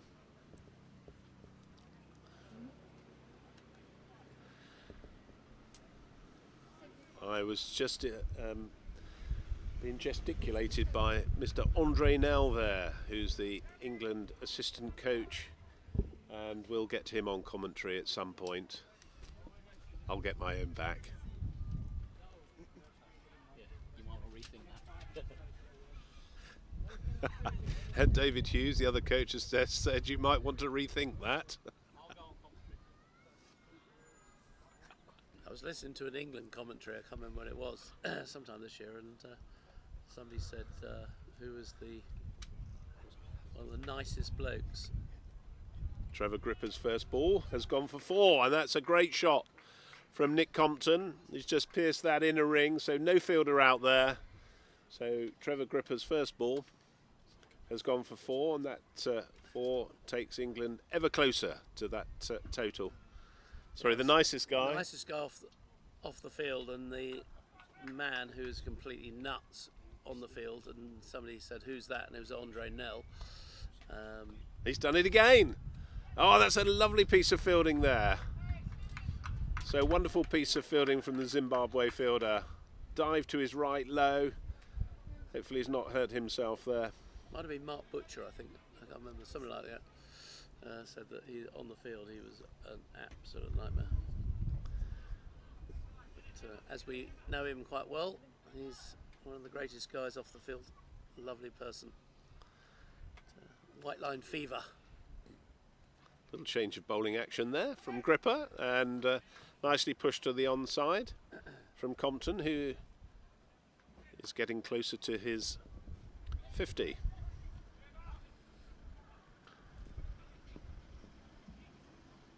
.44 in fact, of 71 balls.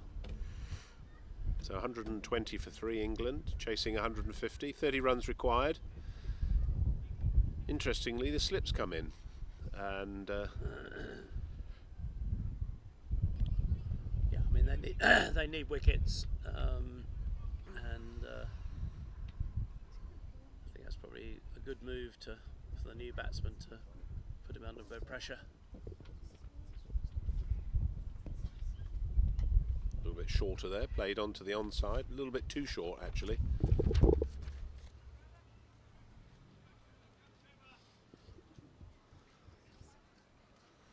It's the right arm off spin of Gripper.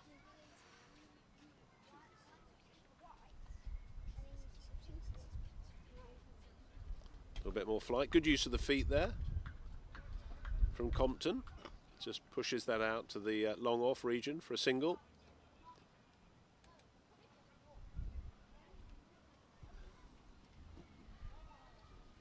Should be the end of the over, and it is. Yeah, I think Compton getting runs today is good for England's prospects for the tournament. You need somebody who, you know, class player to get a bit of confidence, get a few runs under his belt, and look good for the next few games. There's obviously some tough games coming up.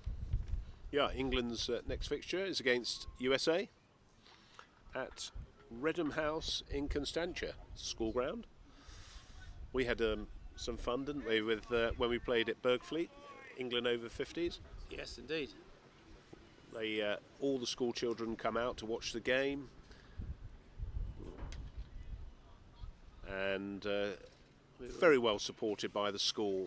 We were looked after magnificently, weren't we? It was yes, fantastic. That was Bergfleet School that England played last year in the over-50s. Nicely played by Compton there. Not a lot of pace in that delivery there by the looks of things. It's a bit of time on his hand there, just waiting for it. Farrell's working really hard here. You can see he quickly turns in his run up. A little bit wider there, nicely dabbed, and that's good running from Bishop and Compton there, just seizing on that moment there to take a single, put a bit more pressure on the field. Yeah, they all had the school come out, didn't they, and watch the game and the opening ceremony. They sing to us they did. Start, yeah. That was a feature of I think all the school games, wasn't it? They had the choirs that came out and sang the national anthems, wasn't it? Yeah. I believe. If I remember right, they definitely sang to us. And England played, if my memory serves me correctly, there India and had a win. Indeed. So Bishop to face. Farrell coming round the wicket. It's nicely played by Bishop. No dramas there. Nicely forward. It's good bowling from Farrell. Really impressed with his only 2 for 7 or 4.4. So really good effort from the Zimbabwean bowler here. A little bit fuller and driven. No runs. Good close fit infield. Again, just stopping those singles. I think it also supports the bowler, doesn't it? In terms of those singles, you just don't want to release the valve. There we are. There's another good piece of fielding in there, close. Saves some certain runs behind him. Another really good over. I mean, 5 overs, 2 for 7, or whatever it is. Yeah, fantastic, fantastic figures there from Farrell. Looks like another change of bowling by the look of it. Just give people a go as well.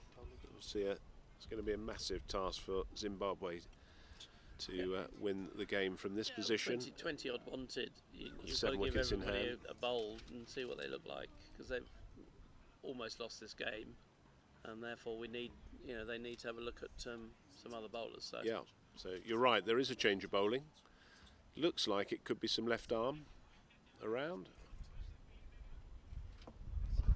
Rennie is the bowler. Gavin Rennie.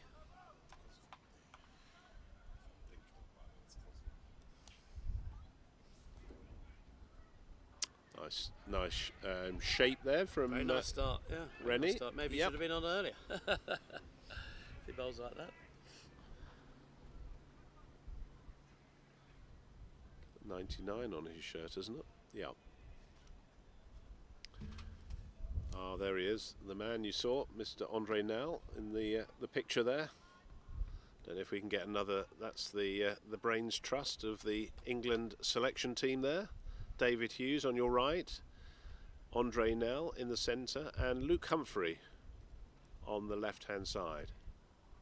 That's nicely flighted and played on the onside by Compton, as he gets a little bit closer to his 50 with that single. Little change of field placings now for the left-hander, rightly so. Man's gone now over to deep square. Fielder's come into, I think that's Mark Farrell, who's come into slip. Let's see what the left-hander bowling of Rennie can do coming over the wicket. I mean, very tidy bowling there, and he just plays it in. Yep. Round to the leg side for a single. That's Mark Nicole, who was just coming round there to collect that. Probably a little bit too deep, those infield fielders, but working hard to save the singles.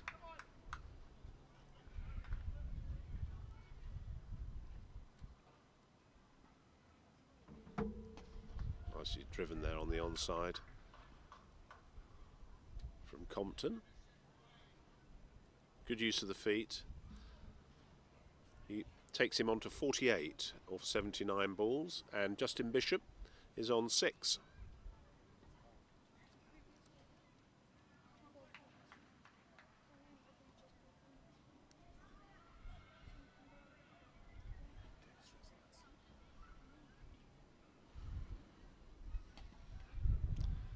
No run there, just played onto the onside, and that's the end of the over. So very tidy over there from Rennie. First over of his World Cup campaign. No wickets, but bowled very tightly. 126 for 3 is the England score of 31. 14 overs left. Target is 150, so 24 runs required. Nick Compton's close to his 50. He's on 48, and Bishop is supporting him on 6.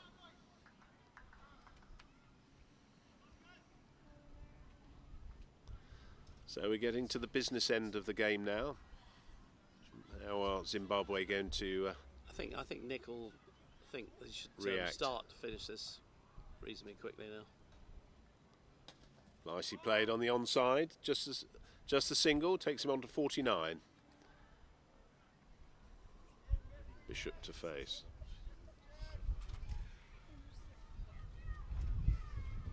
Magnificent setting here of Western Province Cricket Club. A little bit shorter, that's nicely tucked away from Bishop on the leg side. Could be 2. No, they're just going to settle for the single. Picked that up very well off his legs. Kept a little low. 128 for 3 on my monitor.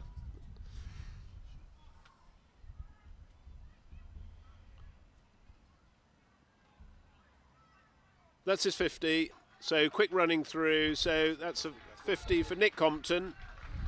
So first 50 for England in the World Cup. First 50 for Nick Compton. Very well batted. Came in at a difficult time when England had lost a wicket, and 2 wickets actually, and has weathered the storm. Played very impressively. A little bit shorter there. Bishop just plays that into the offside. Again, no run. We'll give you the statistics for Nick Compton soon, and balls.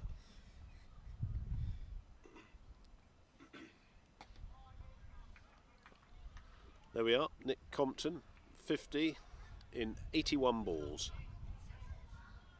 5 fours and no sixes. Nicely played by Bishop onto the onside.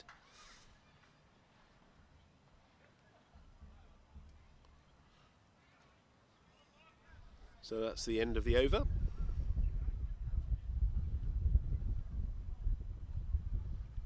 Wonder if we're going to see a little bit of change of bowling from the commentary end for Rao. Has he finished? Oh no, sorry, it's Rennie coming on from the far end. Bowled very tidily in his first over.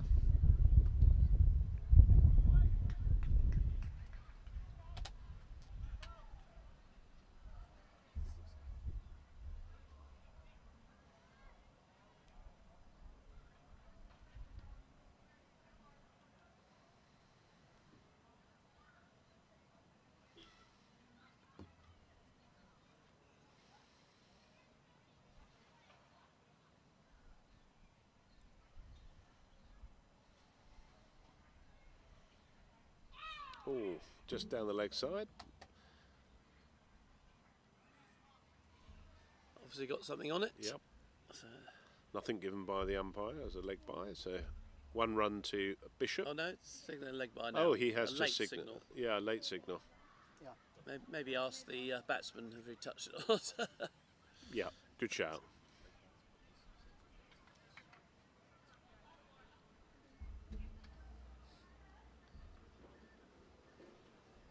That's nicely pulled away by Compton. Viciously pulled away to the square leg boundary for 4 runs. So good contact there. A little bit short from Rennie there and seized upon by Compton. The fielder there isn't at square leg. He's almost at. There's 2 more mid wicket, isn't he? More mid wicket. So they probably need to bring the man round a little bit. But good. Oh, and stumped. So Rennie's taken the wicket of Compton, who came down the wicket. Ferreira took the stumping, and that sees the end of Compton for 54. So a very good innings and very well bowled by Rennie. And a very smart stumping as well by Ferreira. He took that down low. So that sees the end of England's number 3 batsman. And we'll give you his statistics in a moment. There's a little bit of some drinks coming on. So well bowled Rennie. Should bring Gary Park to the wicket.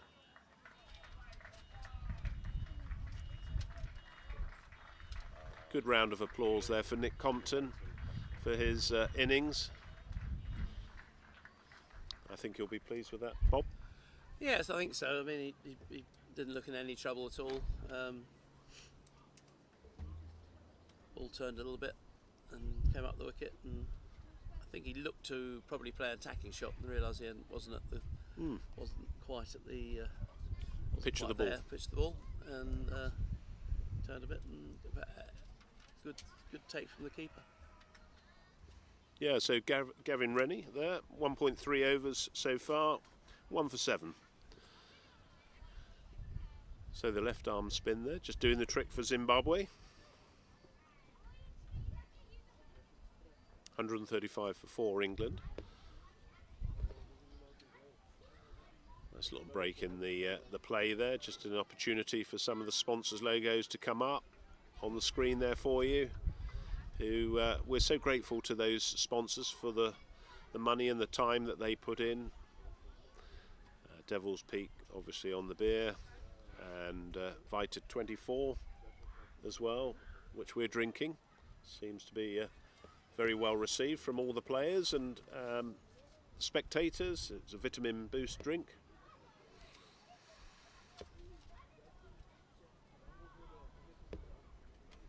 So good wicket for Zimbabwe. Not giving up hope, which is great to see.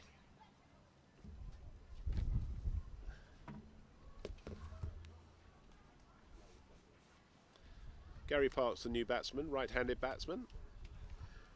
I think England will have learned a lot from today. I think the wickets aren't going to be quick So it'll be a good test for them today. Presumably they knock off the 16, 17 runs or whatever they need. But I think it'll be, you know, everybody's got, most of the batsmen other than Darren Stevens have got to the wicket and made a few runs. I think that's important for the tournament. But they get used to these wickets, which are probably going to be very similar. So Gary plays his cricket at Alveston and Bolton Cricket Club.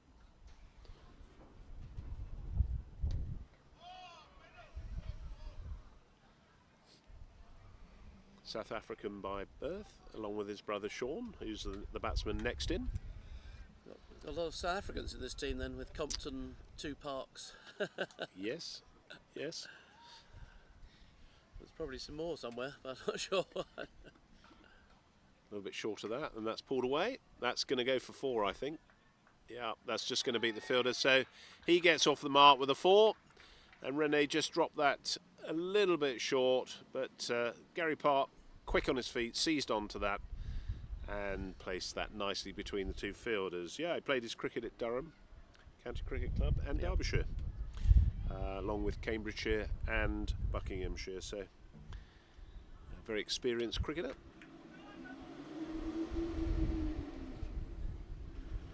A little bit full of that one. Nicely played on the onside, just a single.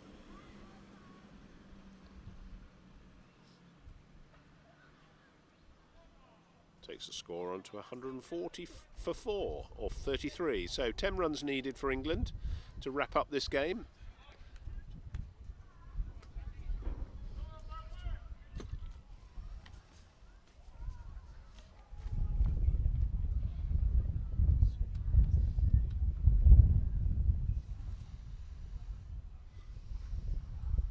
So it looks as though we're going to continue with number 11, Farrell, who's bowled very well so far in this game. Medium pace. Fielders just coming in a bit closer. New batsman there, Gary Park, to face. Still got the long on, long off. But a very close infield, which I think it needs to be. And we've got a deep mid-wicket as well. So looking to contain Gary Park. So Middlesex have got a South African playing for them this year. Well, he's not South African, he counts as English these days. On the offside, and that looks as though it's gone through the fielder, but I don't think that's going to go for 4, so they might run 3 here. No, just looking for the 2. Sorry, I cut you off there, Bob. Right, what was that? I said Middlesex, my county, have got a Lewis Deploy playing for them this year, who's at Derbyshire as well, where Park was. He's signed for Middlesex. Not as an overseas player, he counts as English these days, but was playing in the SA 2020. Cut away again, no run. Club-wise, so which club is that? So he's playing for Middlesex. He's signed from Derbyshire this year. Great. Very good player. Looks really good in the South African 20 over competition. Fielders just coming in. Quite excited to have him at Middlesex this year. Good. Long on, long off, just coming into the ring. That kept low. Kept low, that one. But reasonable pace there from Farrell. Keeper standing up. Had a good game behind the stumps today. He's been very impressive behind the stumps. Neil Ferreira. Hasn't missed a thing, I don't know. No. Very good. Put himself about for some catches that went high over his head and wide. Nicely driven there, no run.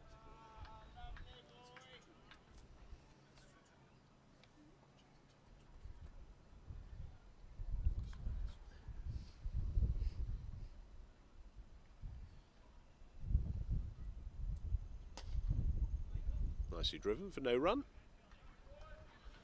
Arthur Harley there, the man at mid-off, just on the ring.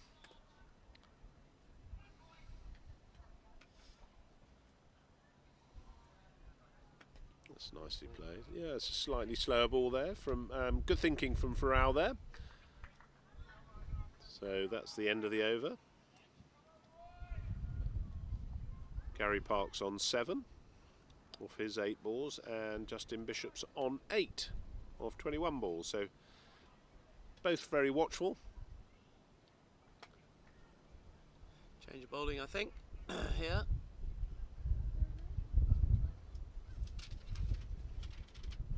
That's a nice view of the pavilion. It's a very large pavilion here, and you may well notice from the roof that they've also put a lot of solar panels on the roof since we were here last year. So there we are, making good use of all the potentially free electricity apart from the capital cost of those panels.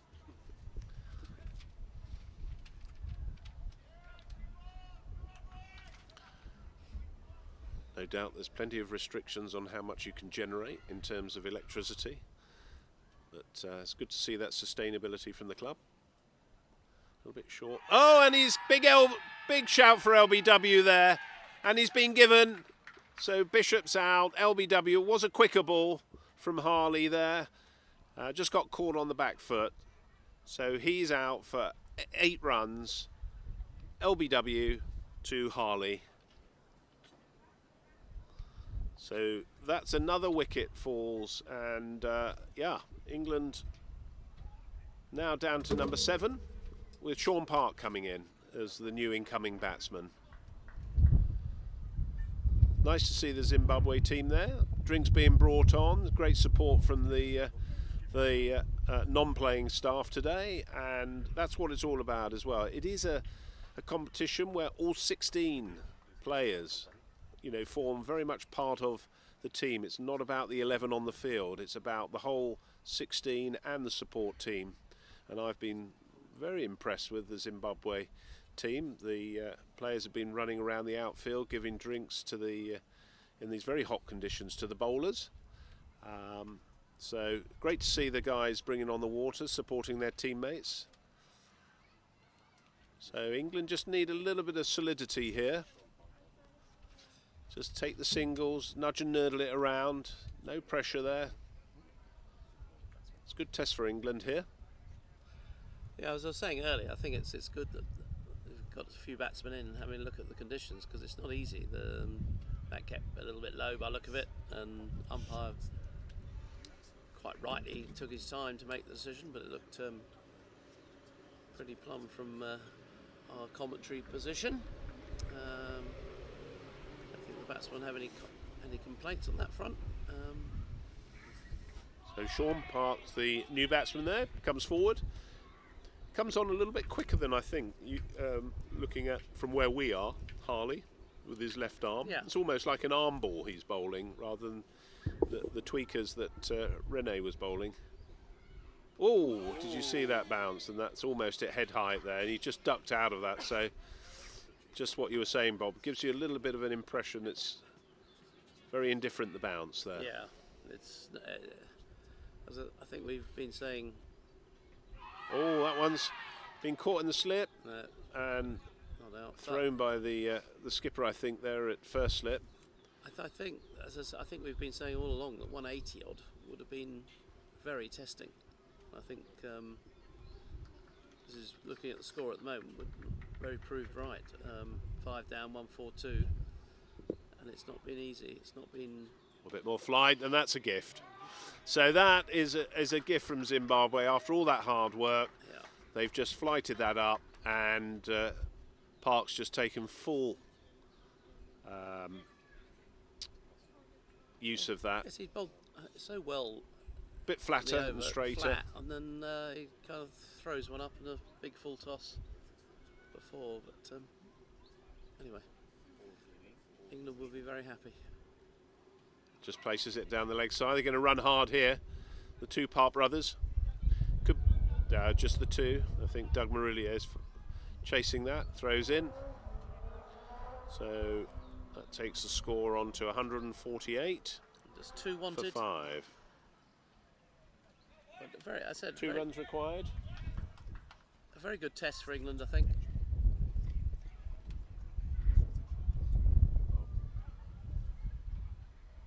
It's been a good test, I think, for England. And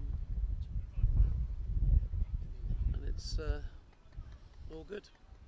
And a victory should come this over. I think the target is 150, isn't it? Is it 148? Not sure if the target's 150 or 151, but I don't think it'll make a huge amount of difference.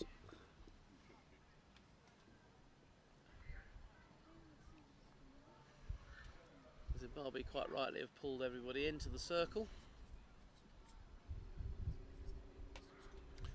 That's nicely cut from the offside, and that should be the end of the game, irrespective of 2 or 3 runs required. That's 4 runs to Gary Park, who sees England home by 5 wickets.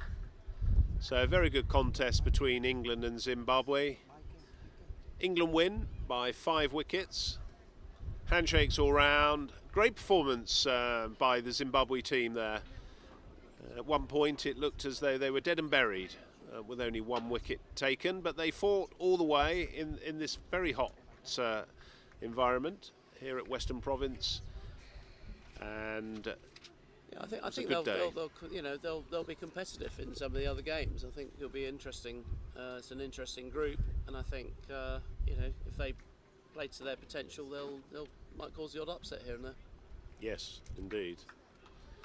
So we'll go through some of the stats for you. I'll just get those up, and we'll wrap up then for today. But handshakes from all the players as the England players come out.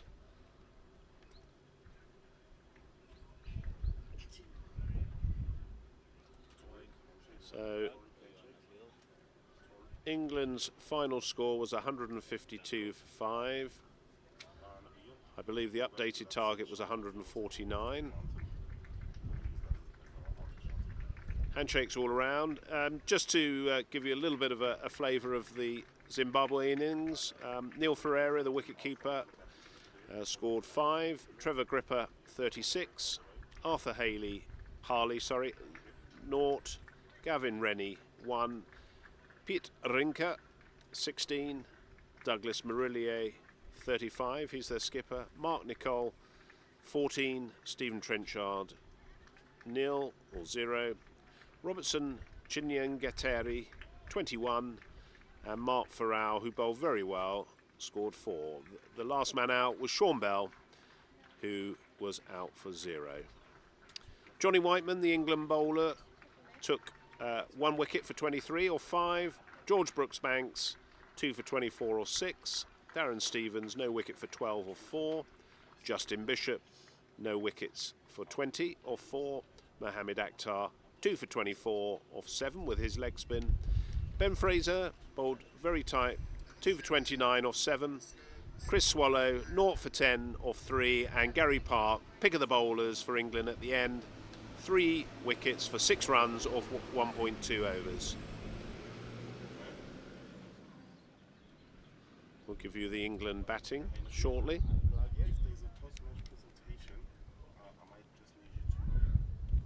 Just before we go to the presentation.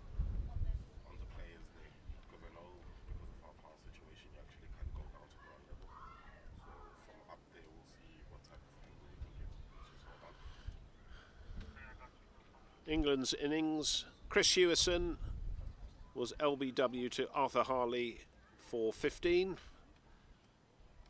Chris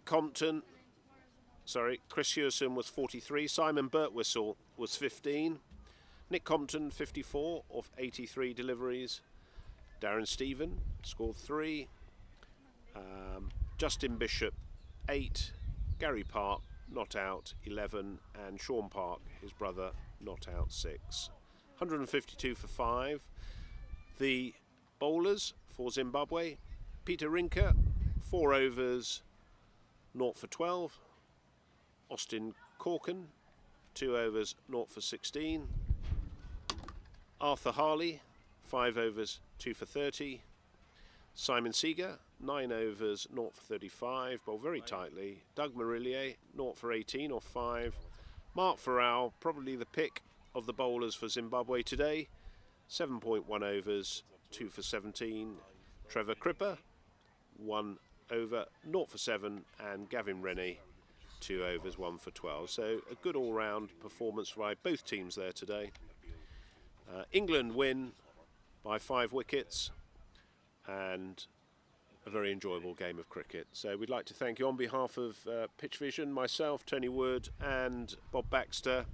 Thank you for listening, and we look forward to commentating again tomorrow. If you're interested in listening in, we'll be on the same channel. Tomorrow, England play USA and Zimbabwe play Canada. So until then, thank you and good afternoon.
Time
held cricket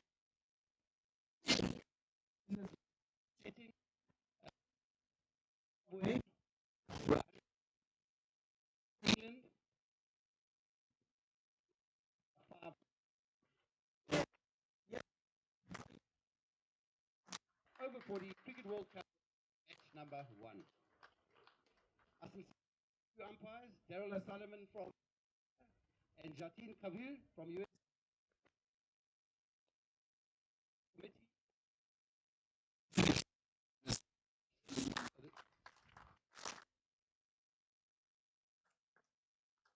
I think the Committee, I'm sure you're at the pool watching cricket, enjoying our African. Thank you. Can I call upon Doug Marilia? Just say a few words. Hurry up.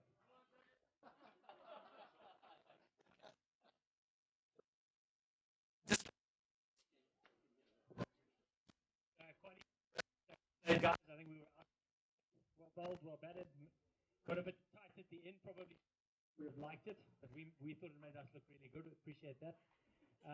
Thanks for the game and all the best for the rest of your, yeah, not only on the field but off the field. I hope you make some good relationships.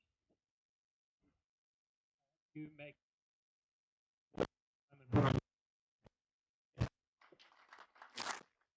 Thank you. And Swallow. England. Well done, Chris. And your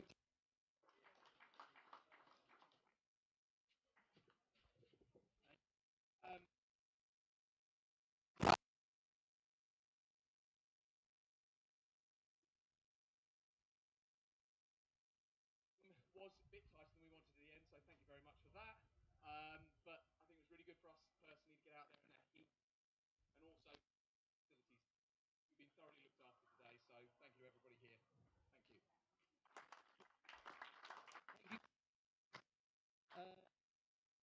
Yatin, could you come over and just the spirit of cricket first, and then the player that you. Thank you. Announce the order, the awards, and I'll request umpire Darrell Sullivan to hand over the trophies. Start with the man of the match. A very great game. The sides when he's batting and fielding, and accordingly, English side when we looked at the scorecard, wicket not out.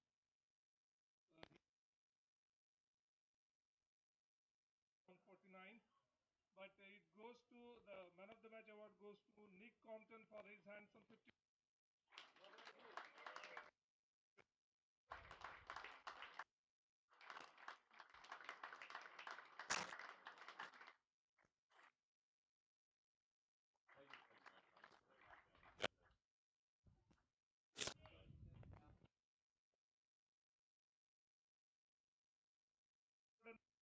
He won.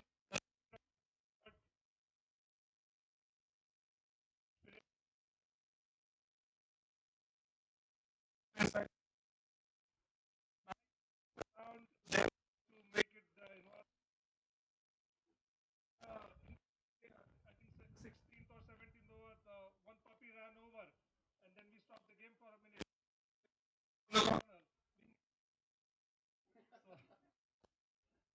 And that means he kept the spirit of all the folks on the field very high. The goes to none other than Doug Marilia for the Zimbabwean captain. Please give them a big hand.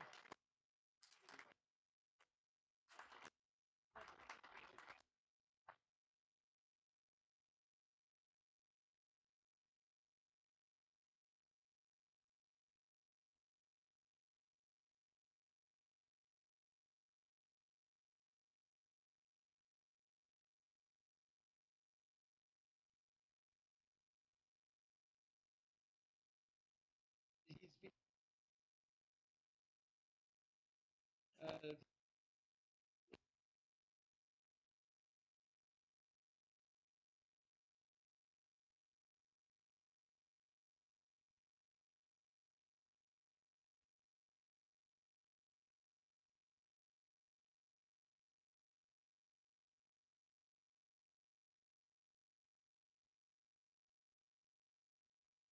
and the mouse battling to this side, and I'm battling the mouse to that side, and the oak's trying to convince me that no, that's. I don't stop. Just call him so I can explain to him what I'm doing. Because he doesn't want to understand. What doesn't he understand? The mic part. Are you accessing my laptop? We are set up. You know where we set up. Our mic is not picking up anything on that side, so we've got a little GoPro mic that somebody from Zimbabwe ordered us. That's the mic I'm currently using. If it's coming through very little, but if we use exactly that's Real Tech on Real Tech.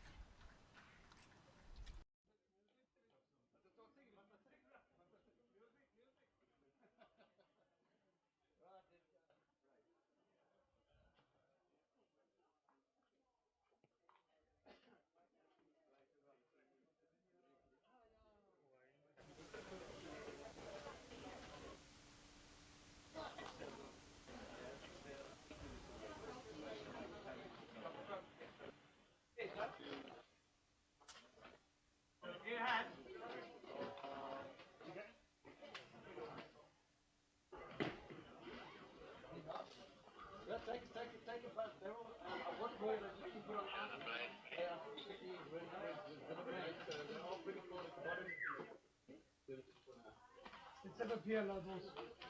For your run off.